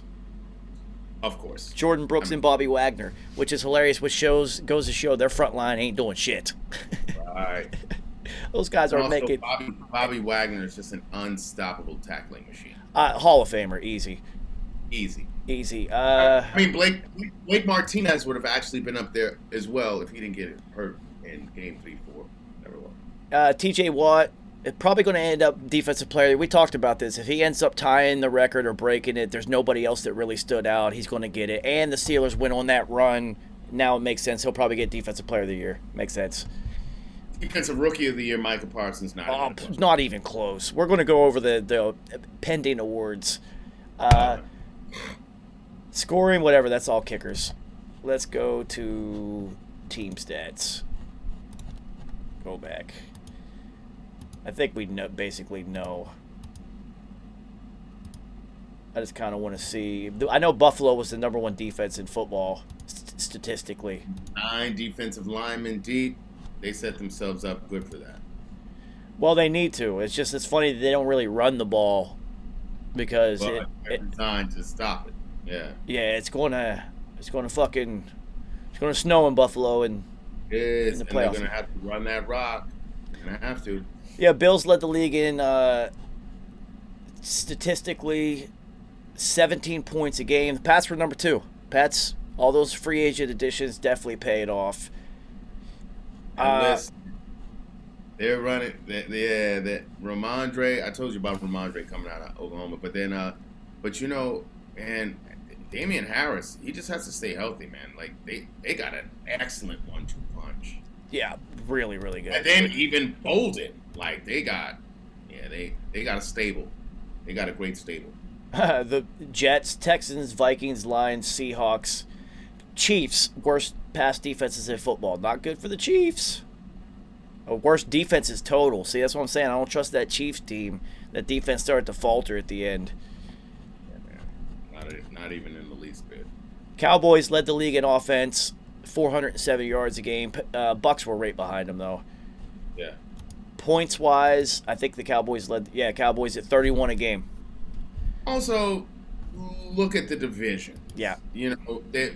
Tom went against the Saints twice and had terrible games because the Saints have his number. Yeah. So the rest of the NFC East is a layup.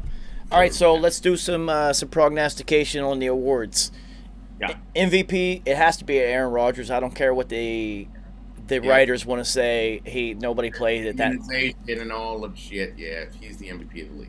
If they don't give it to him because of that bullshit, the Colts did not make the playoffs. They would have to give it to Tom Brady if they want to spite Aaron Rodgers. Right, for being 44 and being the leader and all that. It should be Aaron Rodgers. Without Aaron Rodgers, you got Jordan Love. Without Aaron Rodgers, we're not talking about the Packers. You take Tom Brady off the fucking Bucks. It's Tom Brady. He is the team. We get it. It should be Aaron Rodgers, though. It should be Aaron Rodgers. Offensive Player of the Year is Cooper Kupp. It should be. No, nobody gets a triple crown and doesn't get that. That's retarded. Yeah, for sure. Especially with other players not eclipsing historical numbers, like Jonathan Taylor not hitting 2,000 yards. Robert Woods was no slouch. No, not and then at all. he got hurt. Then you bring on Odell Beckham. Defensive Player of the Year, T.J. Watt. He led the league in sacks. There's nobody else. Trayvon Diggs was close to start the season, but he cooled down. And let's talk about the impact. 11 picks versus 22 and a half sacks. Well, also having J.C. Jackson in New England also hit double-digit picks for the season diminishes. Again. Yeah, dude, he's led the league in interceptions since he's been in the NFL. Wow, that is huge. Yeah, absolute stud. They hit a home run on that pick. They did. Home run. Because he came out of nowhere. I'm a Pats fan. I was just like, who's this kid? Who the fuck is this guy? He's just getting better. Yeah, continually. Yeah, dude, that's another team that's future is. I know for sure the addition of Matt Judon, Barmore, that definitely just even upped his game. So that's another team that is. And they expect him to get picks. They're like, yo, you gonna change the game. So they have the confidence in him. That's another team with a lot of young talent that is going to continue to rise. And then you have the hoodie, which is especially on defense. Your defense is looking primo. Yeah. It's good. They also hit on getting Mac Jones. Mac 10 handles a real NFL. He's a real quarterback. Yep. So, offensive rookie of the year, Chase. Oh, not even. That's not even close. Dude, yeah. This guy's an all-pro. He's first. Yeah, he's an all-pro. Like, forget about it. Defensive. First all-pro receiver already. Defense, Micah Parsons. He dominated. Easy. Which I was disgusted when I saw Dallas. We all predicted that one anyway. I saw it. I was like, oh man, we just gave him the best. We just gave him the best defender in the league. So as far as the rookies of the year, I do believe that we predicted those two because Chase, who we knew was better than Justin Jefferson, because he already proved it before. And that's his fucking boy. We knew he was going to have huge numbers. Even with T. Higgins and Tyler Boyd there, we knew he was going to have huge numbers. That's his boy. He's going to throw to his boy, period. And we also knew he's an absolute fucking stud.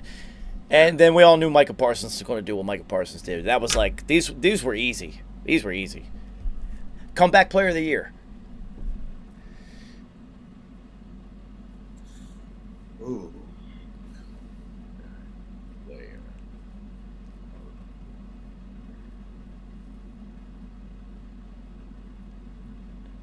Like, who was out that came back and balled out? I mean, Burrow went out and came back and, like, led his team to a... That's valid. Could be that. Could be. Yeah, I can't really remember anybody who was, like, out for the year last year and came back and was just like, oh, he's back, holy shit. Yeah, Burrow's a damn good pick. I mean, he won the division. Makes sense.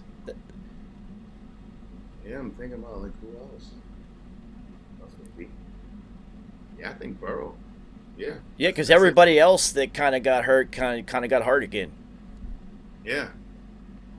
Nah, Burrow ball. Yeah, absolutely. And boy, did he.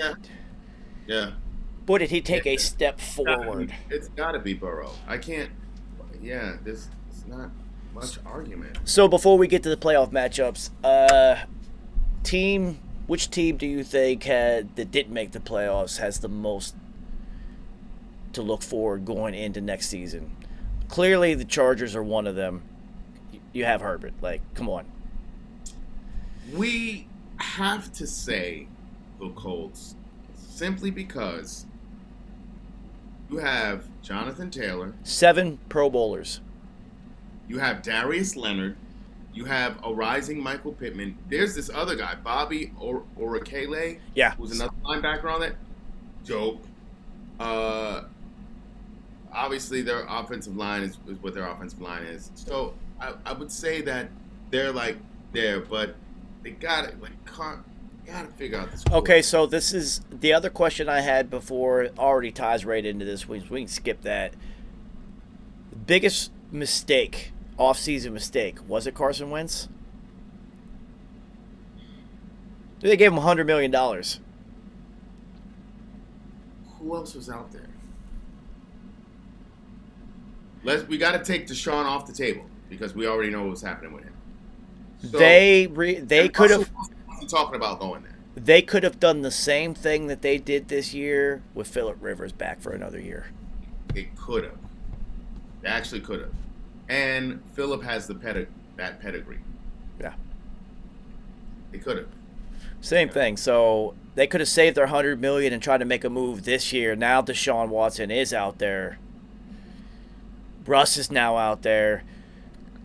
There's a possibility that Aaron Rodgers would be out there. And imagine if he went to the Colts. See, the way things are shaping up in Green Bay, it's starting to look like he might just stay. Yeah, he want to stay. And then finish it out there. Yeah. Because clearly, the point has been made. You played yourself drafting Jordan Love. So did we all understand that now? We're sorry, Aaron. Right. Here we have a present for you. Oh, Randall Cobb. Thank you. Yeah. I've been That's wanting what- one of these. Right. So, we're at that point right now. So, I think like since everyone's like back down on their knees. Well, again, plus they are going to franchise tag Devontae, so he's staying there next year regardless. Right. So then imagine if Aaron Rodgers does leave, or next year's his last year, because at any point he could be like, I'm done. I've done enough. Yeah. He seems like one of those guys who'd be like, yeah, I've done enough, whatever. I mean, you see the emergence of A.J. Dillon, too, which also gives him more relief. You know what I mean? So I could see him, like, maybe chilling. And, like, you know what? I have my shit in one spot. Because he loved, remember, he grew up a 49ers fan, and he was hurt when Joe Montana left.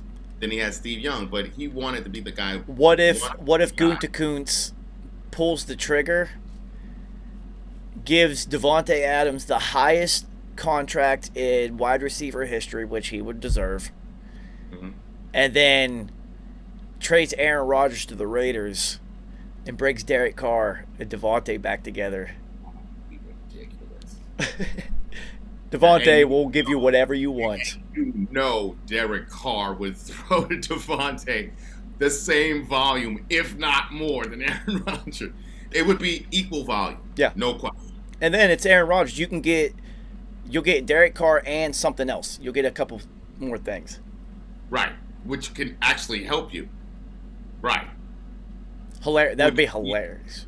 I mean, that would be crazy. That's just a fantasy tie-in, because Devontae, they are going to keep him no matter what Aaron Rodgers does, because and then they could permanently keep him by giving him all the money in the world and then bringing his boy back. Here, we'll bring your guy. Also, let's not forget this shit. Crab Legs is going to be a free agent. So, do they re-sign him to another one-year deal? Or is another team out there saying, you know what? I think I want to roll the dice on you, Crab Legs, because I saw you sit there for a year, and I saw things were looking good before you got hurt. I think I want to roll the dice on you. He may be a wild card out there. Do you know who he's going to end up going to? It just makes sense, and it just popped in my head. Denver. I was thinking about Denver, and I was absolutely thinking about Denver. There's Really nobody in the draft that excites anybody quarterback wise. None. I wouldn't waste a first round draft pick capital on any of these quarterbacks. Jameis Winston is a better option than any of them. Absolutely. And And he's coming in with something to fucking prove, and he's gonna be super hyped to get it done. And in that thin air in Denver, he'll let it fly, dude. Holy shit. What? Holy shit. And Javonte Williams is a running back from Florida State. Like, you know what I'm saying? Like, people sleep on these connections. You know what I mean? Like, I think Burrow and Chase just showed everybody how important that can be. People sleep on these connections. Well, this is why when a backup quarterback gets in a game or is starting, you always look to the third, fourth, and fifth receivers, because those are their boys. And you're like, who's this guy? And it's like, oh, they are practice team buddies, because he throws the rock to him all the time. He knows his timing. He knows everything about him. Yeah. They get it. So, Super Wild Card Saturday. Can't wait for it. The weekend, they've done something that they've never done before. It was a wild card game on Monday night. Monday. Yeah. Monday night playoff game. Woo!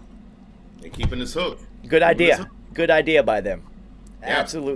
Absolutely genius. So, Saturday, Vegas at Cincinnati. Bengals, come on. That team is loaded. Loaded. Joe Burrow is made for moments like these. I know Derek Carr wins big, at least plays well in fourth quarters and whatnot, but Joe Burrow is made to win big games. And I just feel like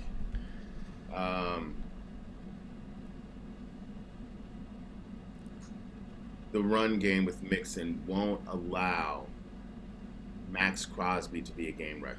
Of course, and I also believe that even if Vegas can put up points, they can't put up as many as Cincinnati will put up. It's just not in the cards. Their offense is too good, especially if it's clicking. And the secondary for the Raiders is super young. That's what I'm saying. Like, it's too much. Look for a lot of big plays, and that's what you gotta love about Zach Taylor.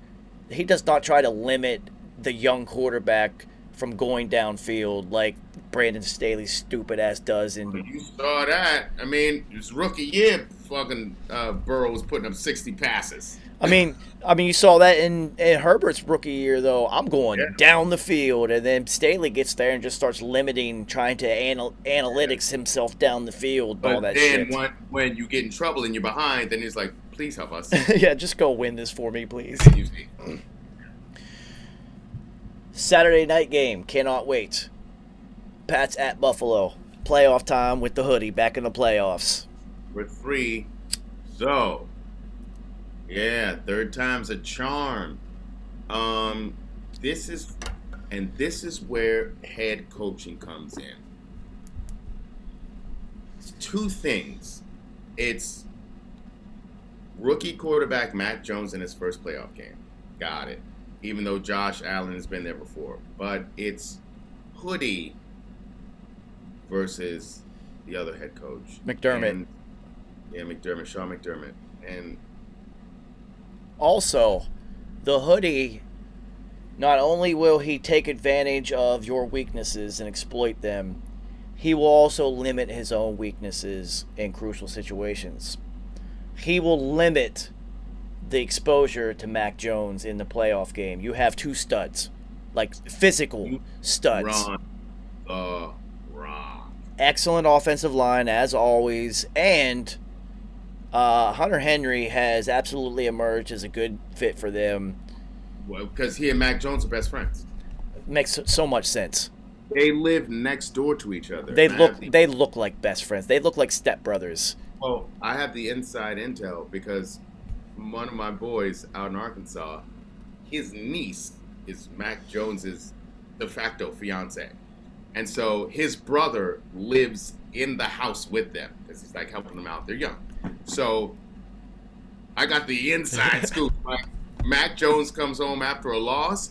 He don't talk to people. He goes into his room, doesn't say shit, and then like will text this girl and be like, hey, so can you tell your dad to like come outside? I want to talk to him for a while. Like after a while. That's who Mac Jones is. That's what I'm saying. So right. I'm a Pats fan. I got the Patriots in this game. It's all about the football. And and then just the Bills not having a run game. So it's going to come down to the Bills' defensive line because they rotate 9. Can you stop this run game? If they can figure out a way to stop the run game, Bills all day. Yes, but so there's other mitigating circumstances in this game. Stephon Diggs will do something, but he also has first-team All-Pro corner who is going to cover him the entire game and who plays him twice a year. They're extremely familiar with each other. Dude, I'm telling you. Now you're looking at, okay, so you're looking at Javonte Davis and you're looking at, the vet. Emmanuel Sanders. Emmanuel Sanders, thank you. Emmanuel Sanders and Knox. Dawson Knox is no slouch. Knox is no slouch, but Cole Beasley will be back in the fold for the playoffs off the Roni restriction, so he will be in there also. You're right. It's a matter of like if the Bills can stop the run, because if you can't, they've proven it in that win game. We will run it 85 times if you can't stop it, and Buffalo couldn't. Right. So and they can't run, and you can't. And you have to be able to run in the playoffs. So if New England gets a couple turnovers, if like Jackson gets a pick and Judon causes a strip sack, the game's over. I've picked the Pats. I'm a Pats fan. I'm trying to create it into the universe. But realistically, Hoodie back in the playoffs. Yes, this is his moment. Yeah, he's literally built for this. I wonder how cold it's going to be in that game. Because it's fucking freezing in New York right now. Oh, yeah. Well, it's going to be 14, 15 degrees on Saturday. So here. So up there, shit, ain't no telling. Time to run the rock, people. Oh, that doesn't. I'm telling you, New England's might sneak out with another one, dude. They might sneak out with it. It just sucks that they always end up with Miami at the end of the year because they need to win that game to have a chance to win the division. You're not going to. Whatever. Philly at Tampa. Come on, it's Tom. Playoffs. Get out of here. Get out of here. It's Tom in the playoffs. The only way that Philly can win that game is if they rush for 300 yards as a team. Yeah, I was about to say, if they have a phenomenal day on the ground, which this Tampa Bay defense has shown some softness. That's what I'm saying. If you get on in these last few weeks, you get two of those, you get 200 collectively from their 5 running backs they use. Jordan Howard all the way down to Kenneth Gainwell. Well, also the quarterback. Yeah. Well, and 100 from Jalen Hurts, as I'm saying, 300 yards rushing, they could beat them. Because Tampa Bay will have 3 possessions the entire fucking game. And you can't rely on Fournette to catch. He's been catching the ball out the backfield more, but you can't rely on him. So, this week against Carolina, first half. Up until, I think it was about 4 minutes and 38 seconds or somewhere, 4 and some change, Tampa Bay had 1 possession. Carolina had 1 possession to open the game, went like 90 yards. It took like fucking 11 minutes. Score. Tampa gets it, 3 and out. Carolina gets the ball, another like 9.5 minute drive. Tampa Bay, they literally had one. See, it can happen. But then the second half happened, and Tom went off. Yeah. Like, went off. So, whatever, it's Tom in the playoffs. There's only one way Philadelphia could win this game, and I don't see that happening. San Francisco at Dallas. San Francisco is trending upward, and they do the things that Dallas is bad at. Yep. They sure do. So I would look for. I think I actually picked San Francisco already. I'm not sure. I'll have to go back. That one, if Dallas just has like, Dak has one of those games, they get all of those receivers involved, and Amari Cooper shows up and wants to play. Yeah. It really hinges on him. If that's one of those games where he's disinterested, they'll lose. Because he is literally one of the best route runners in the game. He just doesn't care sometimes. But when he does, him, Devontae, Keenan Allen, who else? I think like maybe 1 or 2 other guys will give you that work. Justin Jefferson. Yeah, Jefferson. I mean, hey, even Hunter Renfrow. Oh, he's making up routes as he's going. He's making up as he goes along. He's giving you that work on these routes. So, yeah. Yeah, San Francisco, man. I'm looking at San Francisco to win. It just, Dallas, Dallas, over the last 20 years of our lives, this is what they do. They lose after having a good season. The ineptness of the head coach. Yeah. And, Shanahan, it's a well-run team. All those injuries, they still made the playoffs. They fought through them.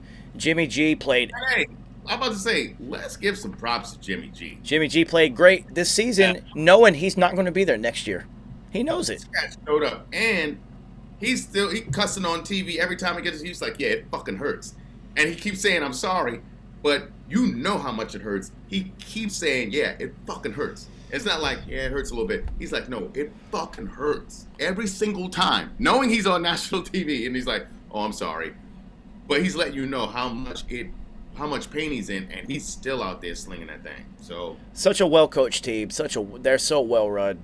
So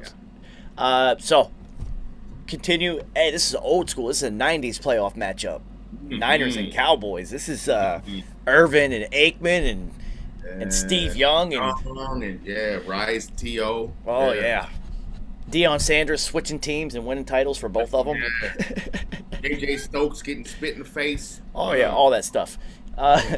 Pittsburgh at Kansas City. Pittsburgh already won their Super Bowl. They're going to get blown out. Sure did. Bye, Ben.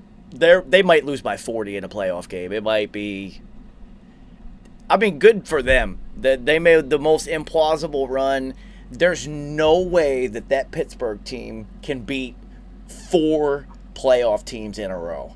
It's impossible. It was a good run. Congratulations. It sucks that we don't get to see Justin Herbert and the Chargers versus this team. If Pittsburgh makes an improbable run to the Super Bowl, it won't happen. Big Ben's too terrible. They don't have a defense good enough like Denver's did when Peyton Manning was terrible. Retire and become the next Pope. He'll be the next governor of Pennsylvania instantly. He wouldn't even have to run. He'll become the next Pope. Monday night. This is so awesome. Monday night playoff game. That is dope. It's so cool. Arizona at Los Angeles. They played twice this year. They did split. Whatever. I know these division rivals in the first rounds. Of yeah, but Arizona. This is. I think. Either Matthew Stafford has played terribly. He's played terrible, and Kyler Murray has balled against them. Kyler Murray, I think, is undefeated in that stadium. And that matters. He was undefeated in Dallas Stadium too. Yeah, that's what it is. There's something else. There's something else about this game. It's one of the coaches or whatnot. It's somebody with Arizona. It's just they have not lost in this scenario in which they're in right now. And I'm just like, Matthew Stafford's playing terrible right now. He's playing terrible right now. Yes, they do have an incredible defense, but their defense has also given up a lot of points lately. The only X factor I can see is Sam Akers coming back from this injury. So, and Sony Michel, we give him a lot of shit. He's been stepping up since he's been with the Rams. So, if you're saying we have Sony Michel running well and Akers, who can be a game breaker, unlike Sony, he could be more of a game breaker. They would have to rely. It just depends on what Sean McVay is trying to do. If he puts this all on the shoulders of Matty's staff, but if he looks at this thing a different way and is like, I'm gonna run this rock, and then I'm gonna have Cooper Kupp convert these third downs or like second down, maybe second down, third down situations. I think the Rams' victory in this is through the run. All right, so there's 2 things going in the Rams' favor. No D-Hop. No Nuke. Still, damn. So Jalen Ramsey is now free to cover whoever he wants to. Yeah. So somebody is eliminated on every play for Arizona, right? The other thing going on is it's now playoff time. There is no more, I have to make sure this guy gets catches, this guy's happy, this guy's involved, I got to get this guy in the mix. It's now, let's go win these fucking games. Right? And who's a gamer? Aaron motherfucking Donald. Yeah. So, if Hopkins does... Now you got Vaughn on the end? No, see, Los Angeles should and probably is going to win this game. It all comes down to Matt Stafford. If Matt Stafford throws 3 or 4 picks, it's over. You can't beat that. If he's Detroit Stafford, hang it up. That's what I'm saying. McVay needs to get the ball out of his hands more and go turn to that running game and trust in it and be patient. If the Rams can figure out a way to be patient with the run, they're going to win this game. But if they start trying to do this gadget shit and go big, and they're going to fuck around and lose. Yeah, it'll be interesting, though. That's the one that's kind of like, I'm not really sure. Yeah. It's really hinges on 100% on Matthew Stafford. All the other games, first rounds, New England and Buffalo could go either way. And that's another one. That really depends on if Buffalo can stop the run. There's like all the other games are just like whatever. Yeah, San Francisco, I actually think San Francisco is going to handle Dallas. That's why I'm like that one's whatever to me. I honestly, I think the exact same. Yeah, I think they're going to physically handle them. and they'll probably end up winning by like fucking 13 to 17 points or something like that, and everyone's going to be shocked. Yeah. And then we're going to have another off season of talking about what if in Dallas. But also, Mike McCarthy has shown who he is as a head coach. And then, Stephen A. Smith will have his segment where he's wearing a cowboy hat and laughing hysterically because he fucking hates the Cowboys. But that's the only time I can really stomach him. But it still gets obnoxious. Dude, I'm telling you, I literally only watch Pat McAfee show. I actually skip forward if I'm not watching it live to when AJ Hawk comes in because the two of them bouncing off each other is absolutely fucking hysterical. So it's a lot more than just listening to Pat McAfee talk for an hour straight. Why did AJ Hawk and him hook up? So it's like you had two former Packers just hooking up with Pat McAfee? So AJ Hawk and Pat's done like a million different things. He did some play-by-play for some college football games, and AJ Hawk had done that for a while too. Oh, and they ended up doing a game together. Ah, okay. And it just so happens that, sometimes people with different personalities just click because they're opposites. Oh, well, just look. You look at any sports show now, they are referencing the Pat McAfee show. Dude, I've been telling you about this show for 3 years now. Ever since I broke my ankle and I couldn't do shit, I started watching this show. Like, yo, you got to watch this dude. This guy's fucking And I knew about him. He's a WVU kicker. I used to go watch him play. Literally, I've watched him play. So, it was always funny, but I remember texting you when they did it first. All of a sudden, they had AJ Hawk coming on for an hour after the show for the McAfee and Hawk Sports Talk, and it was absolutely hysterical. I hit you immediately like, no, you have to watch this show now. It is so much funnier because AJ Hawk is everything is deadpan humor. He is so fucking funny. He says the most outrageous, horrible things with a straight face. And then this guy is just... Yeah. Pat McAfee's all over the place. Dude, it's hilarious. The show's hilarious. It's absolutely... dude, they just signed a $120 million deal with FanDuel. Whoa. 4 years, $120 million. Just keep doing your YouTube show. That's all they told him. Just keep doing you. Look, That's definitely more money than Pat McAfee's ever seen in his career. I'm on FanDuel because of Pat McAfee. Yeah. I was just like, yeah, fuck it, fantasy football, let's do it. This guy keeps talking about FanDuel. There's free money. Let's do this. Yeah. Oh, that's the other thing before we get off here, New Yorker. If you haven't signed up for DraftKings, FanDuel. Yeah, I know, because they're giving money away. Caesars is giving away $300. Caesars giving away $3, yeah. FanDuel gave away $100 already. I already got mine. Okay. Yeah, I got to get the Caesar 3. Caesar 3, and then DraftKings, they are now giving away $100, I believe, for New Yorkers, which I was waiting for them to do. It was 20% of whatever you deposited. Now it's $100. Good.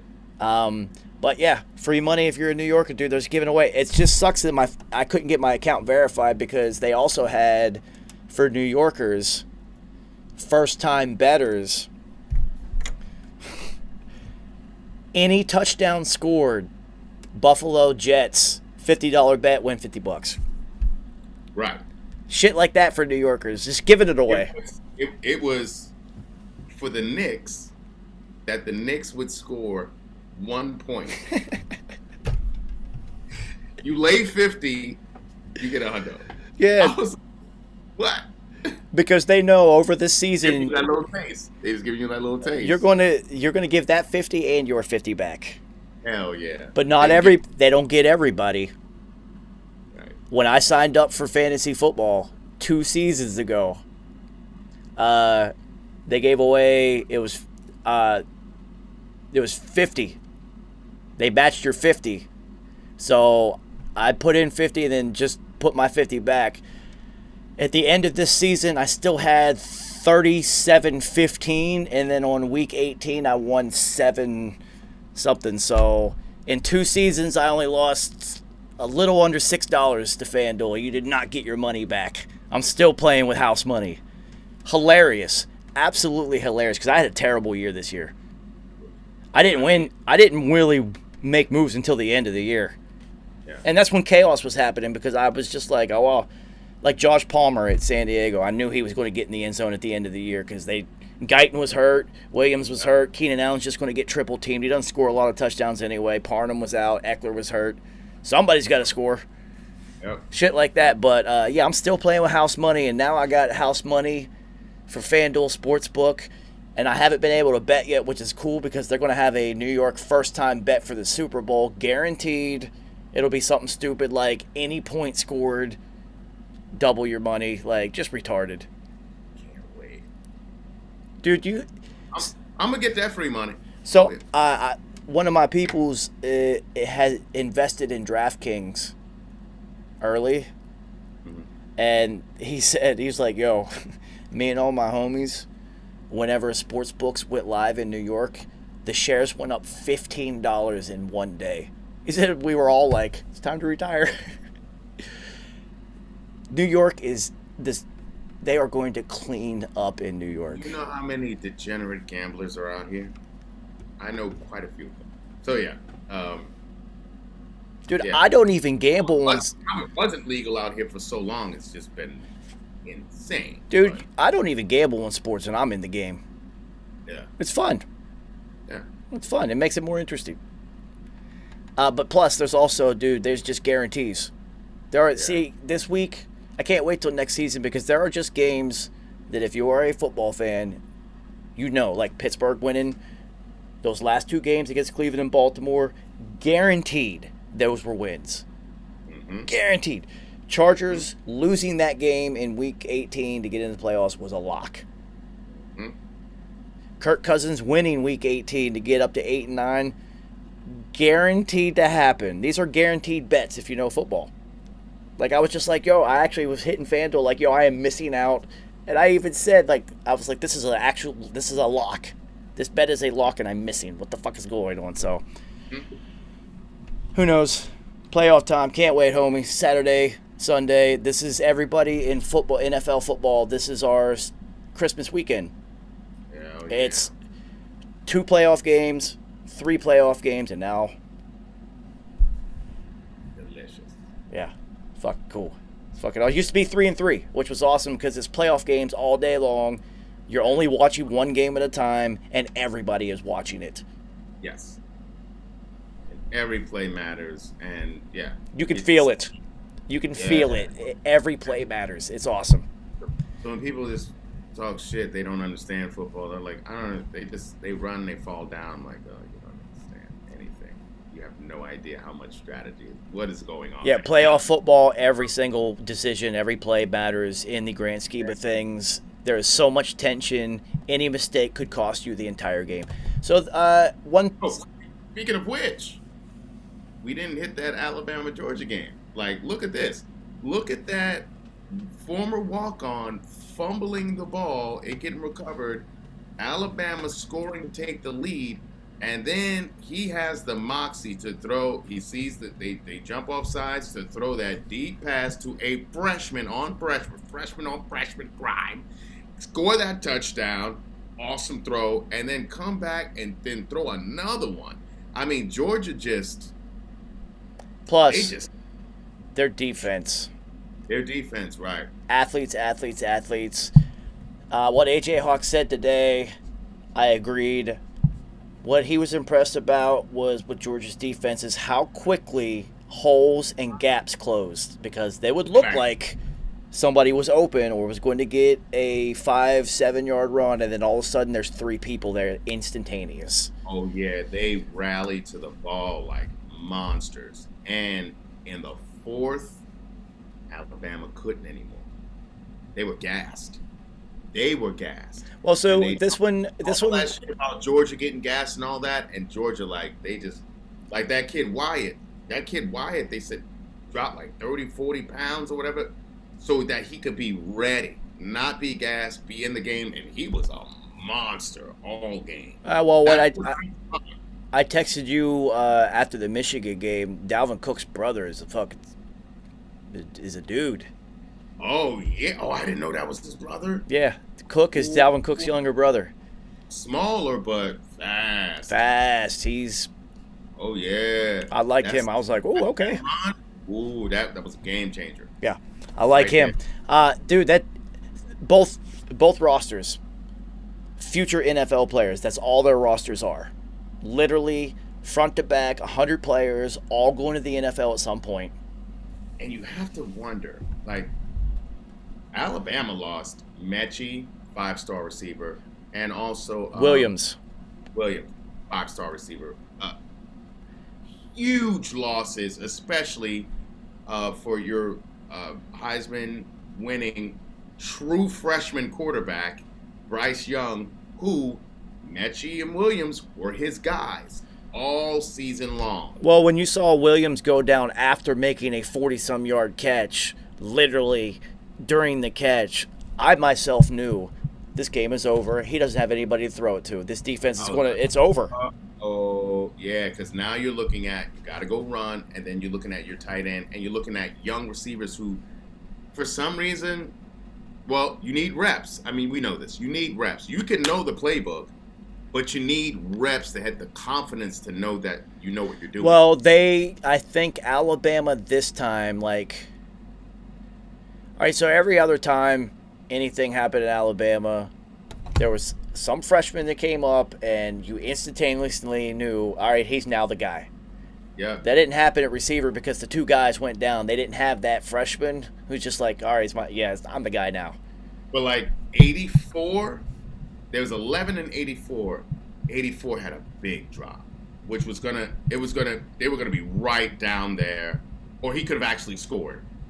But you could see next year he's gonna be way better. 11 was even playing even better, and you can see he's even going to be even better. But 84 is going to be a problem.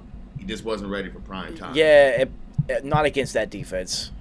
He just wasn't ready for prime time. So literally, if you take that starting defense at Georgia and you look 3 years into the future, all 11 of them will be in the NFL or at least had a shot.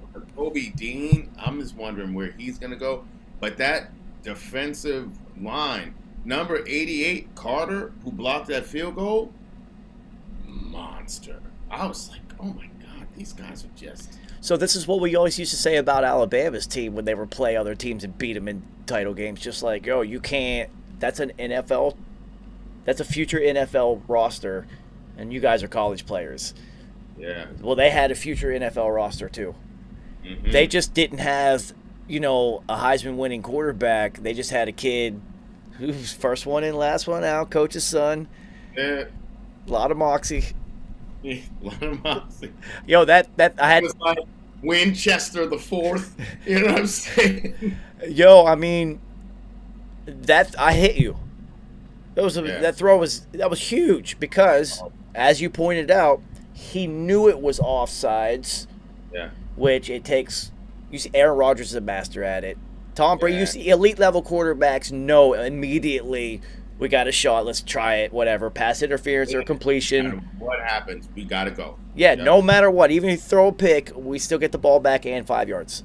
Yep. At the very least. And you can hit a big one, which it always happens. Because when that flag gets thrown, there's a little hesitancy with everyone who noticed that it happened. Mm-hmm. And there's some who just... And you saw... his celebration, he just did this. Yup, got him. He knew. He was like, "Oh yeah." Yeah, you gotta love the college. You gotta love the college ball with the white lines, so you can see it. Oh yeah. Oh yeah. And then he showed up on I just saw a quick clip on Good Morning America. Michael Strahan was like welcoming him. Michael Strahan was like, "Yeah. So did you get any sleep?" He was like, "Yeah." He was whacked out of his mind. He was destroyed. Why you gonna have this college kid come on national TV knowing he was getting wrecked all night? Knowing that this isn't a 5-star blue chipper who is just using this as a springboard, who is prepared like, yes, now I'm going now immediately to the NFL. I hired an agent already. I'm in a suit this morning ready to go. This kid's dream was to play at Georgia. He's a walk-on. And he just won the national title with a throw that won them the game. Yep. Of course he was hammered. And with enough athleticism to get away from those studs. A lot of those times he just run, throwing it away, but he's not taking a sack. He's not throwing interceptions. but just his escapes So against that team was he's amazing. he's coming back because clearly he's not draftable right now. Yeah, no. But he's going to be on a defending national title team that's going to be absolutely fucking loaded again. He could sneak his way into the NFL Good. after 2 great years at Georgia. He could. And so now we're looking at JT Daniels like, should you have left USC, son?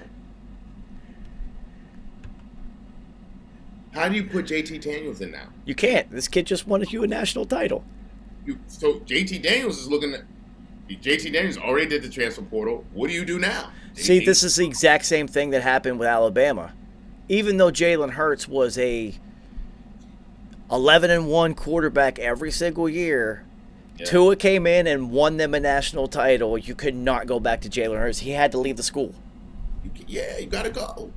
But now JT Daniels already left one school. What are you going to do now? But the transfer. If he leaves again, he has to miss a year. He might do it just because he has no other shot. JT Daniels somehow, some way, find a way to be Tyrod Taylor's backup quarterback. It's your only shot, dude. It's your only shot. There's only one way left for you. You've exhausted all other options. Word up. Find Tyrod. Someone call Ty. Yeah. All right, homie.